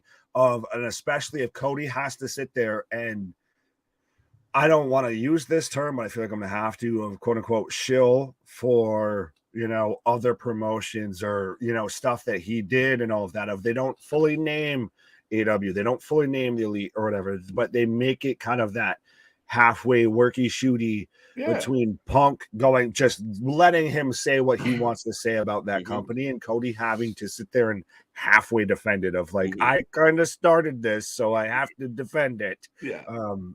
Yeah. The last thing I'll say is if that ever did happen, the Monday after Rumble, you give Punk the Xbox treatment. Here's the microphone. Go say whatever you want and let him go. Send him out there. 3 hours. That's what we'd be in for. If it wasn't for that muffin at that press scrum, at that media scrum, we would have probably had at least a solid hour plus. Oh yeah, man. Anyway, back to Chibata. Yeah, Shibata. Well, okay. So I know that you and I differ on this. So Shibata obviously has a special place in my heart because obviously a topic we can talk on later and everything like that of the great mood that got me into professional wrestling, all of that. And obviously we've seen, or at least Japanese professional wrestling. And we've seen. I was going to say, the Muda was your wrestling guy? No. Okay. Japanese wrestling. Yeah. And we've seen WWE starting to work with Noah and all of that. Yeah. I feel like Shibata only has a few matches left in the tank and everything like that to use him with Orange Cassidy on a match that has no build and none of that. Like, and you know who's going over, right? Oh, I know. But we're seeing like Kent is being made a big deal, like when he's going to show up, even when we watched House of Glory and everything like that. And I know I probably have another banner for it and everything like that. But with Shinsuke Nakamura going over to Noah, with potentially the Great Muda's last match and everything like that. And this is what AEW is doing with Japanese legends and everything like that. Of this, it feels like when Ishii and Suzuki and all of that came over before, and they were good pop for a quick minute, and then they lost steam really super quick. This feels like this now just on speed run of like, cool, I already don't want to see this match. There you go. Yeah, well, give me him versus Danielson way before I'll ever watch him with OC. Yeah, but again, when you're to me, you look at it and go, okay, he said Danielson OC. Danielson's good, but we looked him into oblivion. Like, but OC has the title. because I'm paying a lot of rights for that theme song. Fucking hell. Here's the thing. Mhm. We all know, again, and I've complained about it before, two parts of this. One, the Japanese legends are great. I'm such a Suzuki fan going back when it was like, oh shit, he's gonna fight over here with like, but again, you get to a point where they're not what they used to be. They're shells of themselves, and that Shibata's not necessarily in that category of there. I think he's got a little more in the tank than those boys. But at the end of the day, man, you kind of want to bring them in and highlight them. But my argument is stop. Just stop bringing people in. Stop. Right. Like, for now, establish some shit. Have something in your company that works. That works better than KJ's microphone. That's how upset I'm getting. But that's my issue is you got Ring of Honor scattered all over your fucking show. It's the main event every week is Ring of Honor something. It is consistently the fucking Dynamite main event. And when you bring these guys in, like if you're going to bring them in and make it matter, like Shibata versus Danielson, and everyone's like, okay, two big names kind of indicative of something like this, fine. You can have that one-off match amongst the shit that you've built for your show. Like, we have all this shit going on, but a cool feature is we're getting this bonus match. Put that on Full Gear and shut up and take my money already. Yeah, fair enough. I'll give you that.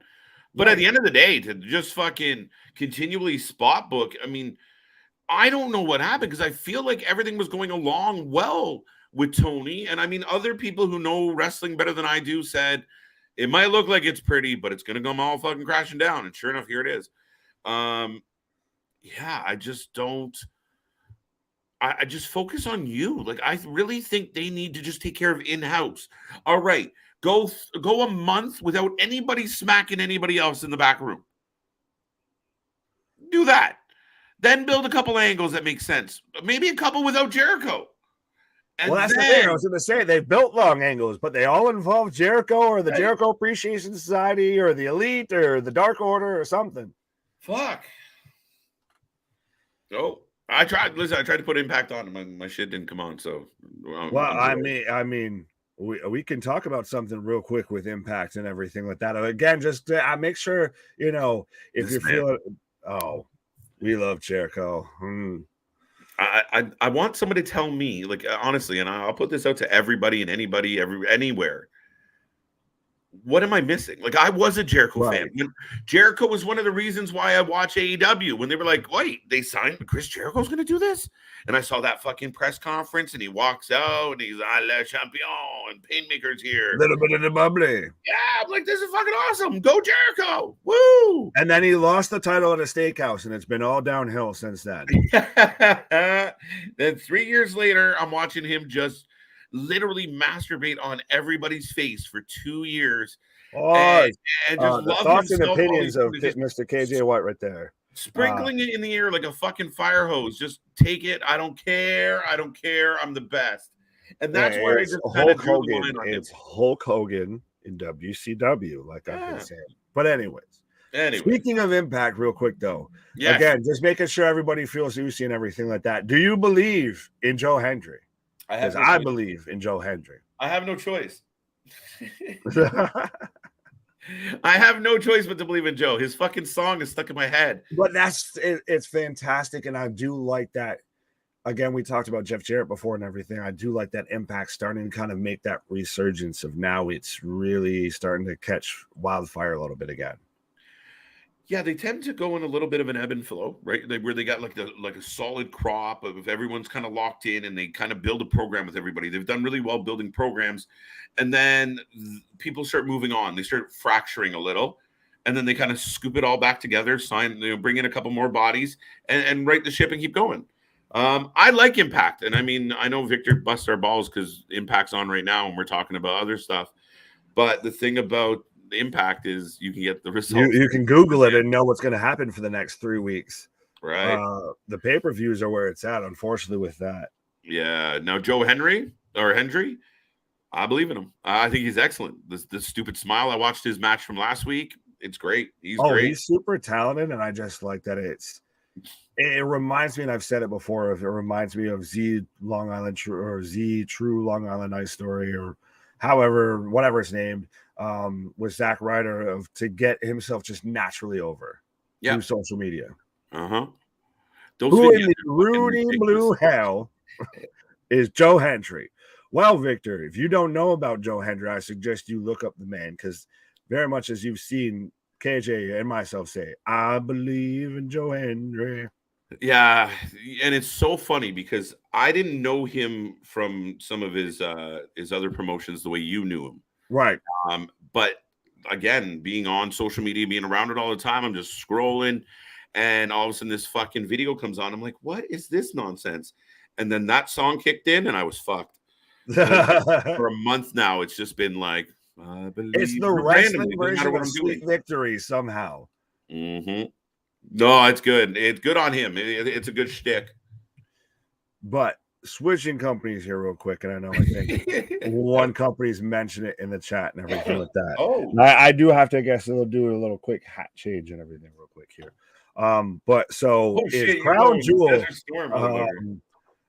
under, you know, are we at threat and everything like that? How do we feel about that WWE still having Crown Jewel and everything? Because I know obviously, like late last night, I feel that whole kind of story that they had already canceled it, they had switched locations and all of that, I caught on like wildfire, even though it wasn't substantiated or anything. Is it in WWE's best interest to still go over to Saudi Arabia and have this show? Here's the thing. I don't think they would if there was, like, I mean, this is being reported. This was reported by the Wall Street Journal. This has been reported by other reputable writers that have put it out there, that this is actually a situation they're dealing with now. And the thing for me is, if there was even a small percentage that this is at all true, going over there to put on a show, it proves two things. One, money talks, and I keep saying that. If you throw enough money at something, it'll happen. Prince gets what he wants. And to me, what if, knock on wood, folks, find anything wood you can and knock on it. And I hate to do this, but it's a kind of our job to surmise and figure things out. What if the worst case scenario happened? Even if it was not a successful one, but a partial, like what if it was just a fucking car bomb on the sidewalk? What if it was something else somewhere and it did cost anybody's lives, not just the superstars, but a fans, a cameraman, anybody? Fuck, man, that's a tough sell. Well, see, I'm torn on this a little bit, because everything when it comes to them going over to is Saudi Arabia. I guess I'm going to be completely shoot here. You do feel a little bit dirty watching it, cheering for it as a wrestling fan and everything like that. I trust me, I refer to it as Saudi blood money. But I said it. I'll take responsibility for it. Fuck it. It's all right. I said my Jericho stuff. It's okay. But it's one of those of, I feel like they would be responsible enough, and I say this knowing that they just got stuck on the tarmac for a whole night or whatever a couple years ago, to where NXT had to run SmackDown and what have you. That they wouldn't be doing this situation if they didn't already have precautionary measures. Well, I think 2020 and everything like that is a good sign that on one hand, WWE is very much, the show will go on. Yes. No matter what, the show will go on, but they will adapt. Like that's, I think, part of what made that whole fake kind of news story, that fake little clip that went around about saying that it had been canceled, or it was getting moved to the Performance Center and refunds were available, what have you. And it looked very official, like a referee whistle and all of that. I think that what made that so believable is knowing that the WWE will move and adjust accordingly as much as they can. But I do think a little bit like what you said, money talks, you know, and shit walks.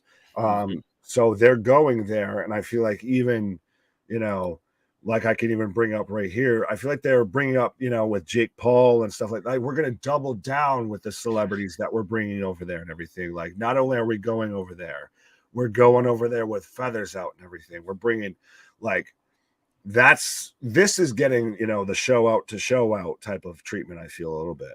Right.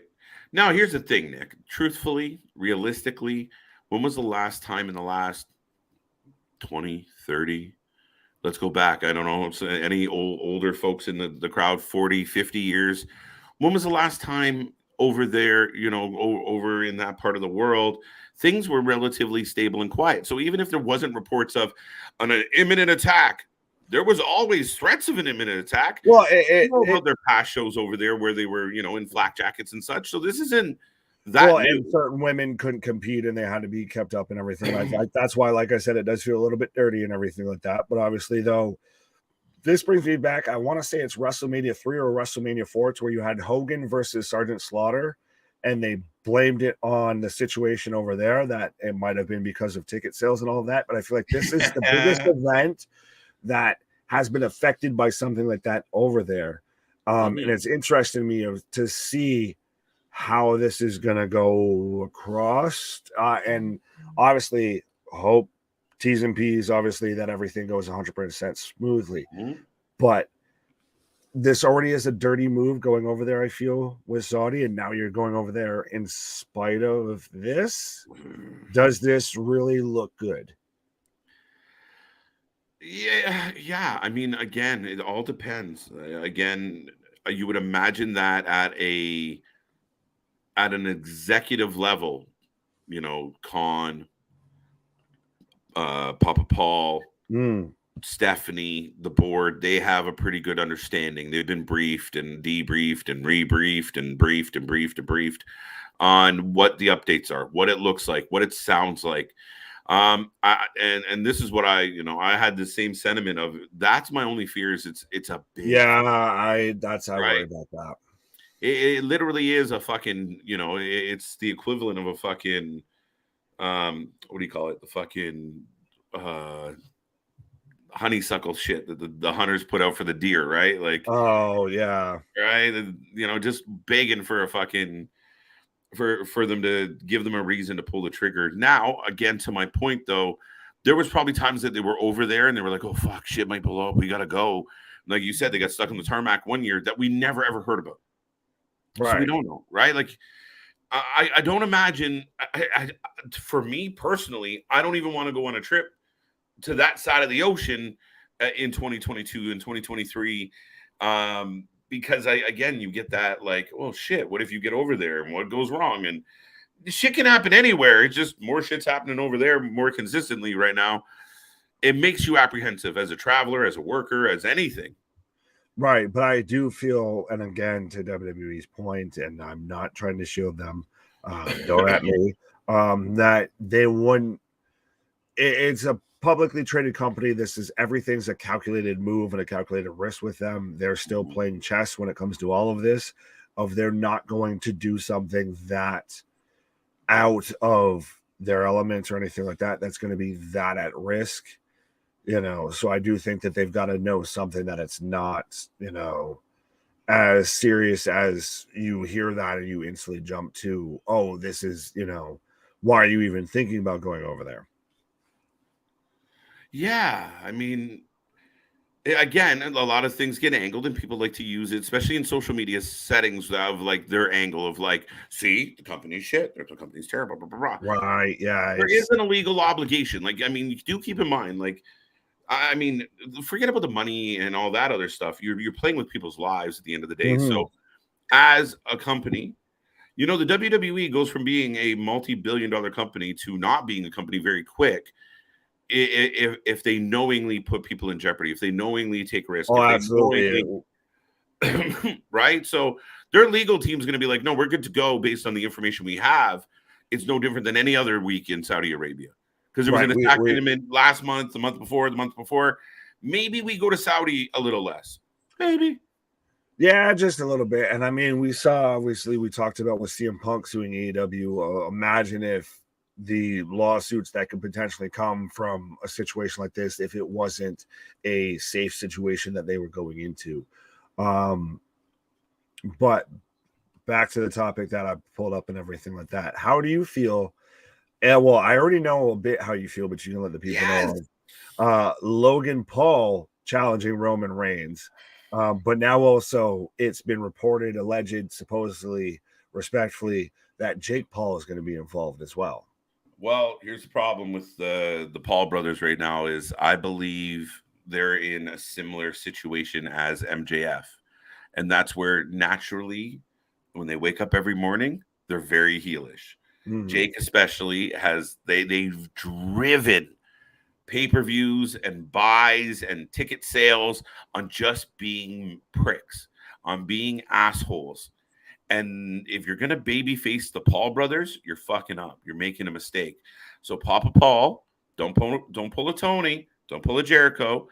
And if they're going to be involved, this might be the opportunity to kind of nudge the Bloodline into more of a babyface role, because I do think the Paul brothers are valuable to wrestling because of the way they talk, because of the way they act, because of the following they have.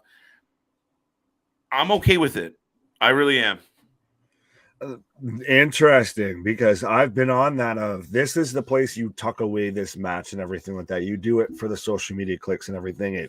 WWE's in a tough spot of, do they keep with a historic lineage for a title and setting up, a monumental match with WrestleMania, or do they go with a gigantic social media news story a la David Arquette? Oof. But I could almost see Jake Paul getting involved. Maybe we set up Jake Paul versus Sami Zayn, something like that. I do think it's going to be interesting. I think it's going to add that little bit of extra buzz, extra attention, because the man still, wobbled Anderson Silva. How respectful you want to view that is between you and your maker. But I don't think it was that legitimate. But what happened to my buddy Anderson? What's up? So what happened to my buddy Anderson? Poor guy. He used to be something. Yeah, and then the showboating took over. He became the Miz of just nothing but showboat. Dude, I love that shit right there. But yeah, I still think it draws attention. It draws clicks. It draws people that wouldn't be clicking in, see Jake Paul attached, and you click in a little bit extra. But I don't think it's going to be inconsequential. I think Roman just steamrolls through this. This is you do it for the buzz and the headlines and the clicks and everything going in. You don't go full Eric Bischoff, Vince Russo, and book David Arquette, Jake Paul to win your world title, especially off your most dominant champion in Saudi Arabia, of all places. No. I don't believe they should win it at all, but I do believe they showed ability to be heels. I think they like, Paul, you're like, which one? Right. Logan has at least showed a desire to learn wrestling, learn the moves, learn the over-unders, learn how to get in and out of stuff. He shows like there's a little bit of a passion to want to do it well. On the microphone, I think since he's come back as this trying to be sympathetic babyface, it hasn't worked. It hasn't been, pardon me, it hasn't been good, dude. Yeah, it's again, like you said, they kind of need to be heels 100%. It's again like what we were talking about, like you said, with MJF, of even a little bit with Seth Rollins and all of that. If you're going to let them be a babyface, let them be a babyface naturally. You can't force that. You can't work that, especially with somebody like the Paul brothers. They're kind of naturally, instinctually going to be hated, reviled, and revered. Yes. So you can't make that be a babyface overnight. No, I thought they should just have him come in and be kind of cocky and arrogant. The problem is they wanted him to go after Roman. And at the time, Roman was kind of your biggest heel, except who knew this was all going to play out? So, yeah, they're in a bit of a conundrum. Now, the rumor is coming out of Crown Jewel. There's a good chance that it could be Bobby Lashley going after Roman next. Ooh, that would be interesting. Now, we could get into the whole predictions and everything here in a minute. And if you want to, you want to go into that? Yeah. I'm trying to think if there's anything else major happening. We do also have, Howdy Saudi. Bray Wyatt's going to be over in Saudi Arabia as well, which I'm very interested by. We all get fucking Bray Wyatt back, and fucking the Saudi Arabia gets blown up. Fucking hell. What? I hope not. Knock on wood. Yes, I think that's trying to draw eyes, trying to draw attention, trying to be big. I'm surprised by it. I didn't think we were going to get anything. But like I said, next week's a big week for Bray Wyatt. If we don't get anything more than we've gotten already out of Bray Wyatt, and we're back here next Thursday, there's going to be some disgruntled wrestling fans, including you and I think. Yeah. Of like, all right, enough. Do we get the Uncle Howdy reveal in Saudi? Is it Bray? Is it Bo? I'm not Bray. If it's anybody but Bray, I'm with you that it's Bo. I think those are the only two. Bray or Bo at this point? Right. Bo or bust. Bo or bust. Pause. Pause. Yeah, I think it's cool. I mean, good. Like, my thought was this week, I don't know what we're going to get because it's a taped episode of SmackDown. So waiting all the way till next week, I think it's a smart move to insert something. I don't give a fuck what it is, but give us something to do with Bray on this one, right? Just to, kind of, it's the same thing, right? Feed the masses, give us a little bit of bread. We'll keep following the fucking trail. So they had to do something because you don't want to go too long without anything. Well, what if you get the little bit of breadcrumbs, little Easter eggs, like with his logo on, the backstage equipment by Liv and everything like that. And then come Saudi Arabia, say you get the Uncle Howdy pulls off the mask, even if it's on the Titantron, it's on a video, and that's how you end the show. And if it is revealed as Bo, you end the show that way. If it is revealed as Bray, you end the show. People might be scratching their heads a little bit more of what the fuck did I just watch, but I think that's a good way to end that show. Yeah, I'll go with you on that. I think something, right? At least something. Right. Oh, fuck, it's Bo. And then, a couple dark shadows behind Bo, and you're like, wait, who's with Bo? And now we got to come back. Yeah, it's something at least. You need to start pulling these, threads together.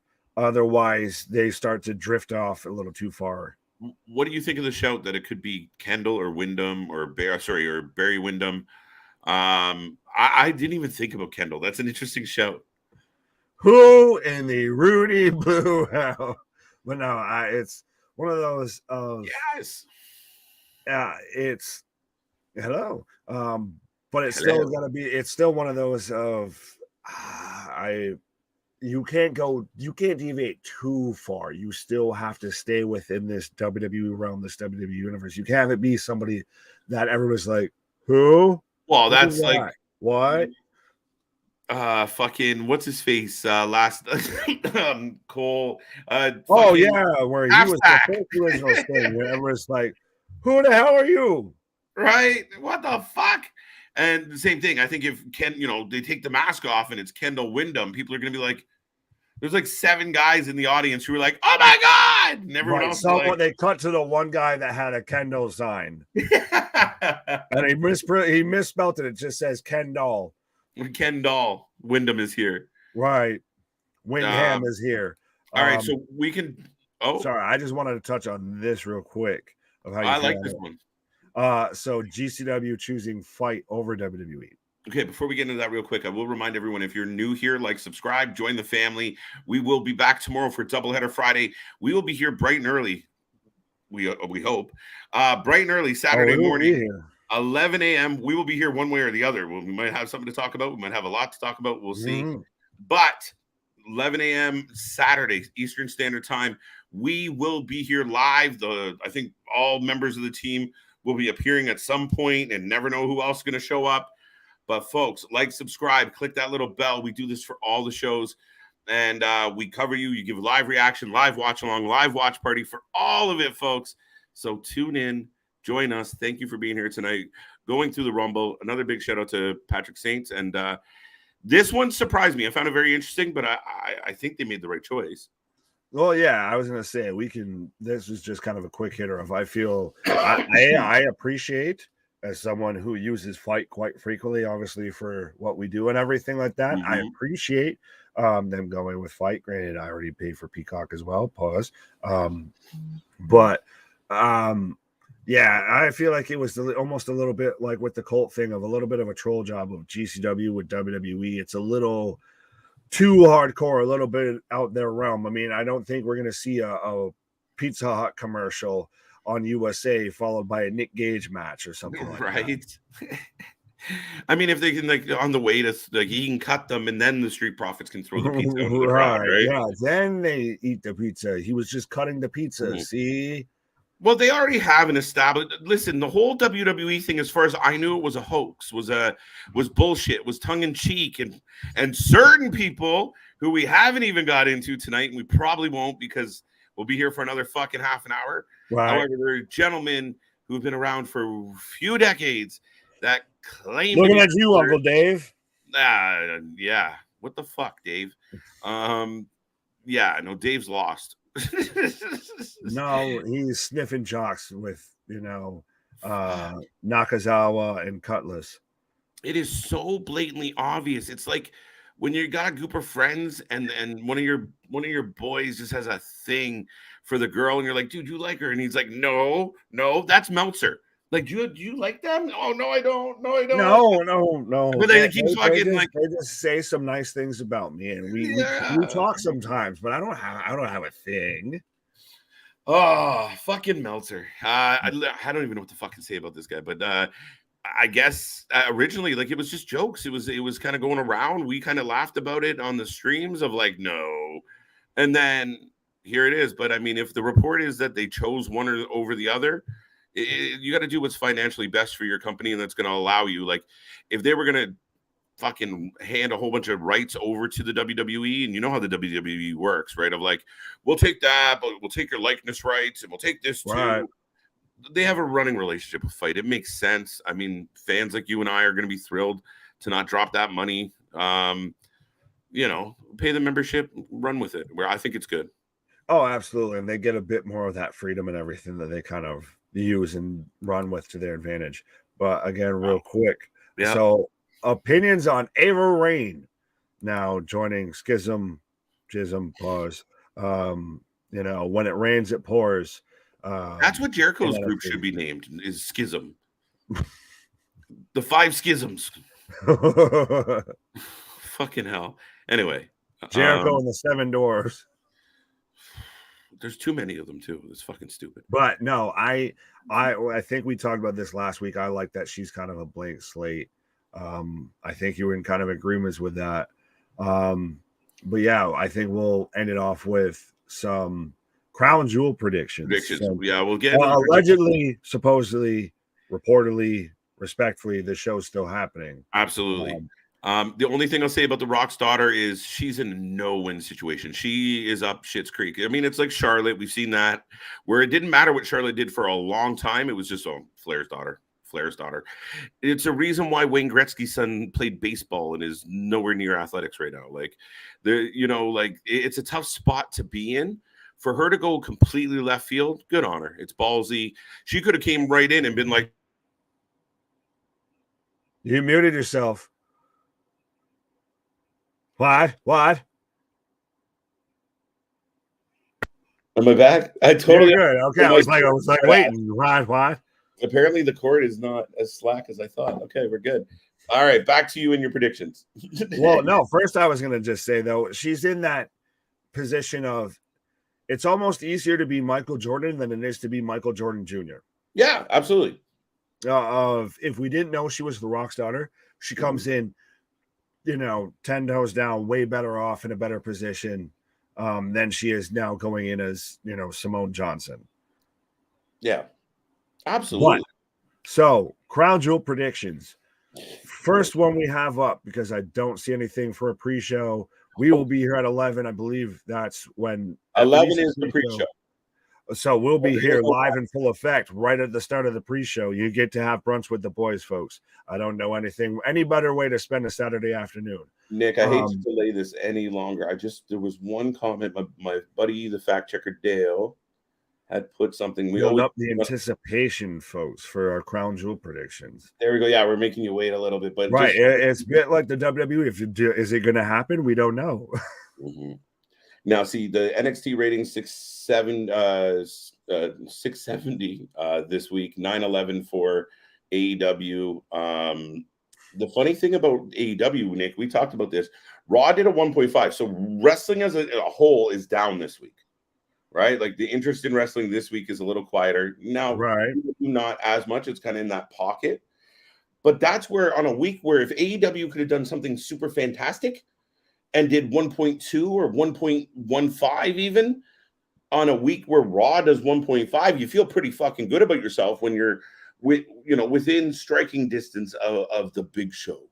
But I don't think they can set themselves in a position to do that at this point in time. That takes time and patience and building. And granted, yes, Hunter's gotten there, but you're already dealing with a juggernaut and you're having to just tweak a juggernaut, and you still had 3 months to do it. For Tony to do that on a night, a week, especially Halloween week, a holiday week, all of that, that's a big ask. But I think at least that they're still holding place is a good sign. I'll put it that way. It's true. I'm really curious to see what happens if the Bucks and Omega, and we didn't really get deep into how we feel about that because I think a lot of people know how I feel anyway. Right.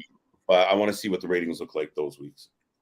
Yeah, I'm well, and like Victor even says, that people competing with the NFL, the World Series, all of that. I'm interested to see how the ratings go going into the holiday season, like Christmas, Thanksgiving, all of that. November. Right.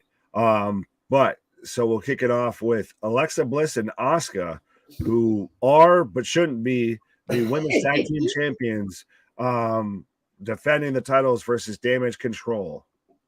Who are you taking? Inexplicably, I have to, I'm going to go Damage Control. This is my last hope for them. Help me, help me, Bailey. You're my only hope. Help me, Kai and Sky. You're my only hope. That's really, I'm hate to be agreeable, but that's where I'm at with this. So I feel like they've already bungled. They've proven Sasha and Naomi right with how they're handling the women's tag titles. Even though I thought with Damage Control coming out, they would make it work. And I do still think that there is the sneaking suspicion. I know it's been halfway debunked and all of that, but that Sasha might be involved somewhere, somehow, some way in this. So there's two mindsets on this one. And I guess we can give our predictions on Bailey and Bailey's match now as well. Yeah, we might as well. I'm going to go Bailey on that as well. I think Damage Control walks away with all the gold. That's Again, I hate to agree with you, but sometimes great minds think alike, and sometimes the writing's on the wall, and it's one of those, if you don't do it now, then they're gone. You've lost all hope. There's nothing to save there. Yeah, I think if they go under again, you're like, all right, who gives a fuck about this group? Break them up already. Let's go. Now, we look at what's on the horizon, and that's War Games. And if you want to go 4-on-4, 5-on-5 with the women anyway, could you slot Sasha and Naomi in with Damage Control to make them more viable because nobody gives a fuck about them right now? But then you have to slot people in with Bianca and Asuka and all that. I think this is one of the few matches on here that's a no-win situation, I feel. It's not bad. Victor says he agrees with going against us there, Nick. Yeah. Well, again, it's a no-win situation of if you have Damage Control, win again, cool. So you took the belts off of them when they should have had the belts to begin with. You start getting flippy-floppy. Either way, it's hot-shotting the belts. A little bit. But then next we have, we've already given our predictions for Bianca and Bailey. We both took Bailey on that. We have the Usos, feeling very Usy, I guess, hopefully, on that long trip to Saudi Arabia. Right. Versus the Brawling Brutes with Ridge and Butch. No Sheamus, because Sheamus just got married. I'm just curious. Like, I'm guessing we don't need to get into it. I just know that the Usos generally have problems going certain places. So I guess Saudi's not one of them. That's good news. The prince gets what he wants. I'll put it that way. I say let them land. This is not the Usos you are looking for. This is not the Usos you're looking for. You are feeling very Usy to let them cross the border. So the Usos versus who? The Brawling Brutes. I still feel like at this point you could have, when you asked versus who, it didn't matter who I said. No. The Usos are winning. Yeah. I don't believe that those belts are going anywhere. So, yeah, I think the Brawling Brutes are going to get victimized. They hate to be agreeable, but this is kind of how we're starting off pretty agreeable. What I think towards the back end, we might get not so agreeable here. But so we've got Drew McIntyre versus Karrion Kross in a steel cage match, which, by the way, I guess I should also mention that Bianca versus Bayley is a last woman standing match. And I do think that's more where we'd see Sasha and or Naomi show up in that match because it's a last woman standing match. Yeah, that could really have an impact on the ending of it all, right? Right. But so Drew McIntyre versus Kross in a steel cage. I'm going Kross. I think Kross needs to be catapulted. I don't know what to do with McIntyre anymore. Like he's been right. I'm with you, and I will, for the sake of not being agreeable. Go ahead. Well, they had the strap match. They had the cage match, right? Did they have a singles match? I know they had the strap match, and I think this might be number 2. Now I'm thinking McIntyre. I'll go McIntyre to be difficult. Oh, see, that's how you know a true friend. He knew I was going to have to fall on that sword, Elizabeth or whatever McIntyre names it and all of that, of picking Drew, because it's, the 3 blind mice when it comes to booking him right now. So I see where you're going of if Drew wins, then we still set up for a third match between him and Kross. So I will, because you fell on that sword, sir, I will very much take Karrion Kross in that match because I think he's the clear and obvious choice. He just returned. He still needs to get over. There's still people thinking he might be tuned in with Bray. So I think that's an easy dub. That'd be the most fucked up part of all this, where everything kind of went quiet and everybody stopped surmising about all these athletes, but Braun Strowman's doing shit. Karrion Kross is a little busy right now, but there's other people that have been rumored are just quiet. Like people are walking away. But I go Drew. Oh, Scarlett helps. I think he's going to need more than Scarlett. Oh, it's a steel cage. What's she going to do? Hit him with the door. Throw the breast, knocks in throw the strap in through the cage. Right. No, I think a McIntyre win allows. Now, I don't know if anybody's clamoring for more of it, but I think that gives us, a 2 out of 3 situation. I don't know. Maybe I was the third. I think it's a good placeholder feud, I guess. Yeah. If you want to look at it that way on SmackDown, of if we've seen Bray might be getting pushed towards Roman, or we're building people towards Roman, it's a good how did we get here journey. Yeah, I think so. I think it's part of, again, you need decent things for people to do when they're not fighting for the title. There is a bit of a logjam because of Roman having both belts, right? Because you're like, okay, Karrion beats Drew, then what do you do with Karrion? You after Gunther? I wouldn't be opposed to it. Yeah. But so now I'll go to the most crown jewel match to end all crown jewel matches. Braun Strowman versus Omos. Tree versus Choo Choo Train. I was going to say Tree versus Thicker Tree. Pause. Fuck, dude. I listen. You gotta go Braun, right? Braun cannot lose to Omos. Yes, he can. Yes, he can. The man's got a solid foot on him, and it's Saudi Arabia.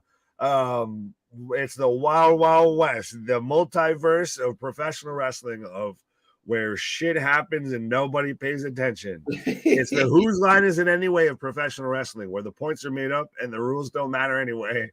There's 100% a reason why we're friends, and what just happened is a really good indication of why. But yeah, no, Omos, I feel, is winning this match just because that man can't take a bump from someone like Strowman and not get hurt. So Strowman's gonna bounce around like he's in a goddamn bouncy council for Omos to put him over like Rover. Whew. Well, you think that this is the type of match, like, okay, a Braun Strowman victory then solidifies Omos. Strowman's got to defend that title, by the way. That greatest Royal Rumble title. Yeah, right? That's what he should do. He should go with it. Surprise everybody. Right. And that bouquet of flowers, that's probably dead because it's 3 years old. Fuck. Bray shows up with Strowman. No. I don't know. I got Braun outright, like clean, no interference. They go back and forth for like 4 minutes and then running power over. I can see Omos doing the one-footed pin, the Great Khali, Giant Gonzalez pin on Braun Strowman. No I know I've never said it was going to be good. I just said it could happen. It won't be good. Listen, in a perfect world, we're all sitting here on Sunday going, can you fucking believe Braun and Omos was they had the match of the night? Are you shitting me? No, that's for better. That was a fucking 5-star match. Meltzer, rate that 5 stars. 2 Hurricane Ranas? What the fuck? Oh my god! Omos hits a Hurricane Rana on Braun Strowman. And I'll be watching that match from heaven because that'll be Elizabeth. If Omos hits a Hurricane Rana, I'll shave my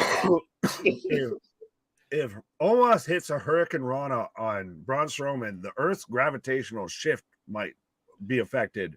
So I'll be concerned about where we are in the space-time continuum and shit. Right. That's too funny. That shit might throw the Earth off its axis. But speaking of some big beefy boys, that'll throw the Earth off their axis. But Brock Lesnar versus Bobby Lashley. Bobby Lashley for the win. Bobby Lashley, Brock puts him over. Bobby goes on to bigger things. See, I almost want to agree with you. And I was there because I still very much like why you said with Drew and everything like that, of that this could be 2 out of 3. Very much so. Mm-hmm. I guess with this one, I've got to go. It's Cowboy Brock of how do you kill that which cannot be killed? Brock is just the end boss, the final boss still. And I feel like at this point, when it comes to professional wrestling, it took literally a fucking a fucking backhoe, dump truck or what have you. And dumping the whole ring and the whole table and everything like that to fucking beat this man. So it's one of those, I feel like you got to come with an army to beat Brock Lesnar a little bit. Yeah, again, I think Bobby takes it. I'm not thrilled about this match. I hope this match overachieves. Oh, I think this will. I think I'm really excited for this match. Either way it goes. And I think that's what, granted, there are some matches with this whole card that could go either way. But even if they don't go the other way, you're not super disappointed. Yeah, I don't think if Brock wins, unless it's like Brock wins out, hits 2 F5s and goes home, then I'll have a bit of an issue. But right, I think this match is gonna be all right either way. I just hope it overachieves my anticipation a little. Yes. And so second to last match, I don't think this will be second to last match on the card, but then again, depending on if one of these competitors is flying in from Japan, it might be. Just to make sure that there's time and everything like that. But we have the OC, AJ, and the Good Brothers versus Judgment Day, Finn, Damian, and Dominic. So who are you taking? Again, this is like this card, as you read it back to me, I think because we're on a fever dream. Yeah, I think because we're on the stream so much, dude, that we get the information as it comes. So we have it in pieces. Right. And as you build this puzzle in front of me, as we're running this drill, I'm like, holy fuck, it's a complete list of coin tosses and nobody gives a fuck about it. Right. Well, sadly at times that's WWE. Fuck, I don't know. You pick first on this one. I'm going to take.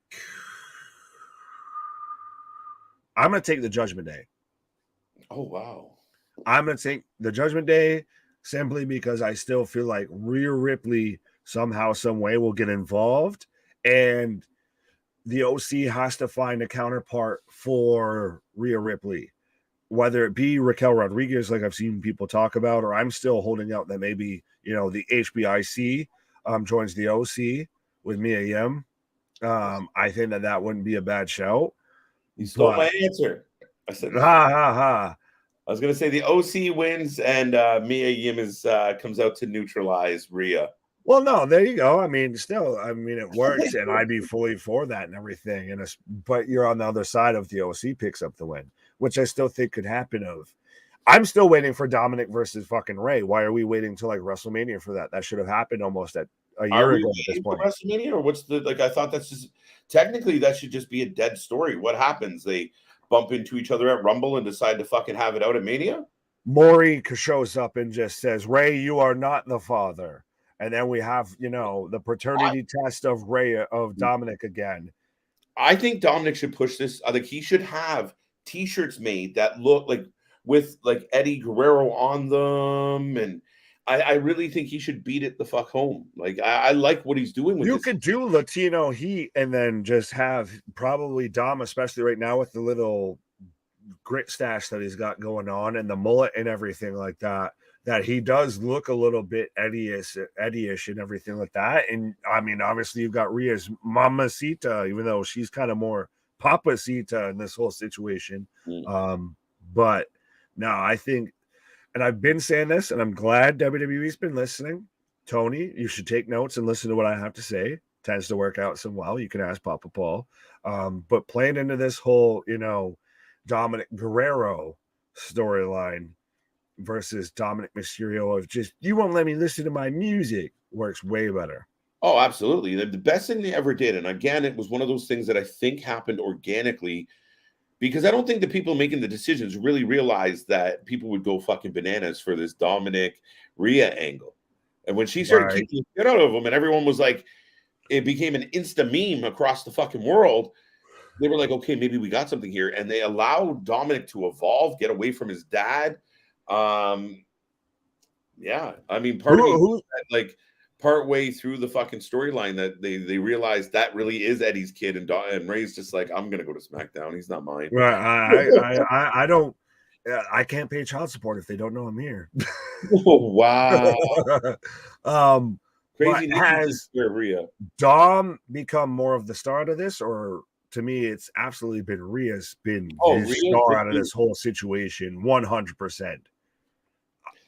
Yeah, book me fucking Rhea versus Roman, and I believe that more than I would our last match here of Logan Paul versus Roman. Fair enough. No, I think Rhea Ripley's been the star of all of this. I think she's been outstanding. I think she should be declared the leader of this group. She should get a throne. The other guys like Damien and that should almost kind of be. They come out like the boys with Dalton Castle. Yeah, perfect. Let's go. And last but not least, Finn Balor's the footstool. No, I think that should be Dom. Oh, yeah, right? Fair enough. But last but not least, certainly not least, the tribal chief. Trust me, I'm not Jay over here. I don't give a shit what the tribal chief says. But so Roman Reigns versus Logan Paul with, I'm assuming, the Bloodline and Jake Paul in each corner for the Universal Undisputed, or the Undisputed WWE Universal Championship. God damn, that's a mouthful. Yeah, it's too much. Pause. Yeah, I mean, we don't have to say shit about this. It's Roman and someone. If you disagree, tell me why you think Jake Paul deserves to win the world title in his third match. Yeah, I think what my lighting all of a sudden decided to do in the last couple minutes here is foreshadowing, because I'm going to be like the Crossroads video and just fade the fuck out. If It's Logan literally saying Paul, cut the shit. It's trying to cut you out of the video. right, if Logan Paul wins on Saturday, I might not be here on Monday to talk about it because what the fuck are you doing? But no. Right. If Logan Paul wins, it's been a good time having a channel with you people and everything like that. I hope to catch you on the, flip side and everything like that. But yeah, it might be hard to watch and not just, wonder what the fuck's going on at the helm there. If Logan Paul pulls a David Arquette and wins the world title. And listen, some people have pushed solid reasons and solid angles of like, he's got a big following, blah, blah, blah, blah, blah, blah, blah. He is, listen, all right. So maybe the week after fucking WrestleMania, you want to give the belt to somebody to be clickbait, fine. But in the middle of a historic run that's not ending until WrestleMania, sorry, it's not today. Not today, Satan. It's a done deal. Right. But no, that's the whole card through Crown Jewel and everything, which we'll be here covering live Saturday. We'll be here. You can go ahead and make sure to tune in tomorrow night and watch us covering, the doubleheader, what? Friday Night SmackDown, what? Rampage, what? And then by the time we're done talking on, Rampage and everything like that, just take a little siesta, come back, 12 hours, set your alarm, have some breakfast, all of that. We'll be back here covering Crown Jewel, what? Live, covering the pre-show, what? No, we will be. I did wait for this, and Victor, thankfully being a nice guy, threw it back in. But any chance that Theory cashes in on Roman or Paul or Logan Paul at Crown Jewel? The answer's no. I was trying to think of the nicest way to say no was still being funny, but yeah, just no. Hell no. I'm still convinced he's going to lose it before he tries to legitimately get a shot off. Yeah, have him lose it to Gargano or have him lose it to KO, and that's what starts up the whole Sami KO split. Oh, that's not a bad shout. I like that. Right. Mm-hmm. But with that being said, yeah, we will be back here, like Big Nick said, tomorrow night, doubleheader, SmackDown, Rampage. Rampage is live with Mike Tyson on commentary. Seriously, guys, if you haven't subscribed already to the channel, I suggest you really do, because otherwise I'm going to have to show up to your house. Don't worry, he'll come back. I did not expect that even a little bit, so... I broke my back. My back is broken. It's spinal. I got kids. I don't pull the Brock Lesnar. I don't give a shit about your kids. Any prediction on what Bray might be doing hanging out? Uncle Howdy gets revealed. It could still be Bray on the video package, and we get that Bray versus Bray, and then it becomes whodunit, rutro raggy of what's going on here. Or maybe we get, you just got a Bo leave, and Bo has been under there the whole time. Either way, I pray to God we don't see Uncle Howdy come out to a live audience, because I'll try my hardest not to pull a Jey Uso and laugh when I'm supposed to be serious. The one thing I will add here's my lasting thought on this is Bray Wyatt shows up, fucks over Jake and Logan Paul, and they ruin the world. That's who. These YouTubers fucked everything up, and that's who he hates. And Bray Wyatt goes down as the greatest babyface in professional wrestling history, because unanimously the world agrees with Bray Wyatt. Right? That the Paul brothers are assholes. There you go. And then you get the Paul brothers coming out on Monday cutting a promo like Bray and shit, and then everything gets spooky. It's just a stretch, boys. It's just a reach. I don't see it happening, but. That being said, Nick, we will be back. We don't stop. Big shout out once again to Patrick Saint. Great interview, great time. The guy has a great future. He just started in 2019. He's building. If you haven't checked him out, go check him out. You can find some stuff on our social as well with him clipped to it. But go there, give him some love. Also for Test Your Strength Wrestling. And Big Nick, I'm looking forward to live Rampage tomorrow night. We'll see what SmackDown brings as far as a go home show, but we know I'm just looking forward towards everything because we've got still SmackDown building up to Crown Jewel. What? We've got Rampage live with Mike Tyson. What? We've got Saudi Arabia Crown Jewel breakfast brunch with the boys. Absolutely. I'm excited for that. So absolutely. Our shit is real. Our shit is raw. Our shit is authentic. When you're talking about that wrestling, you better put that 4 live with it. Peace. See you on the flip side, folks. Bye.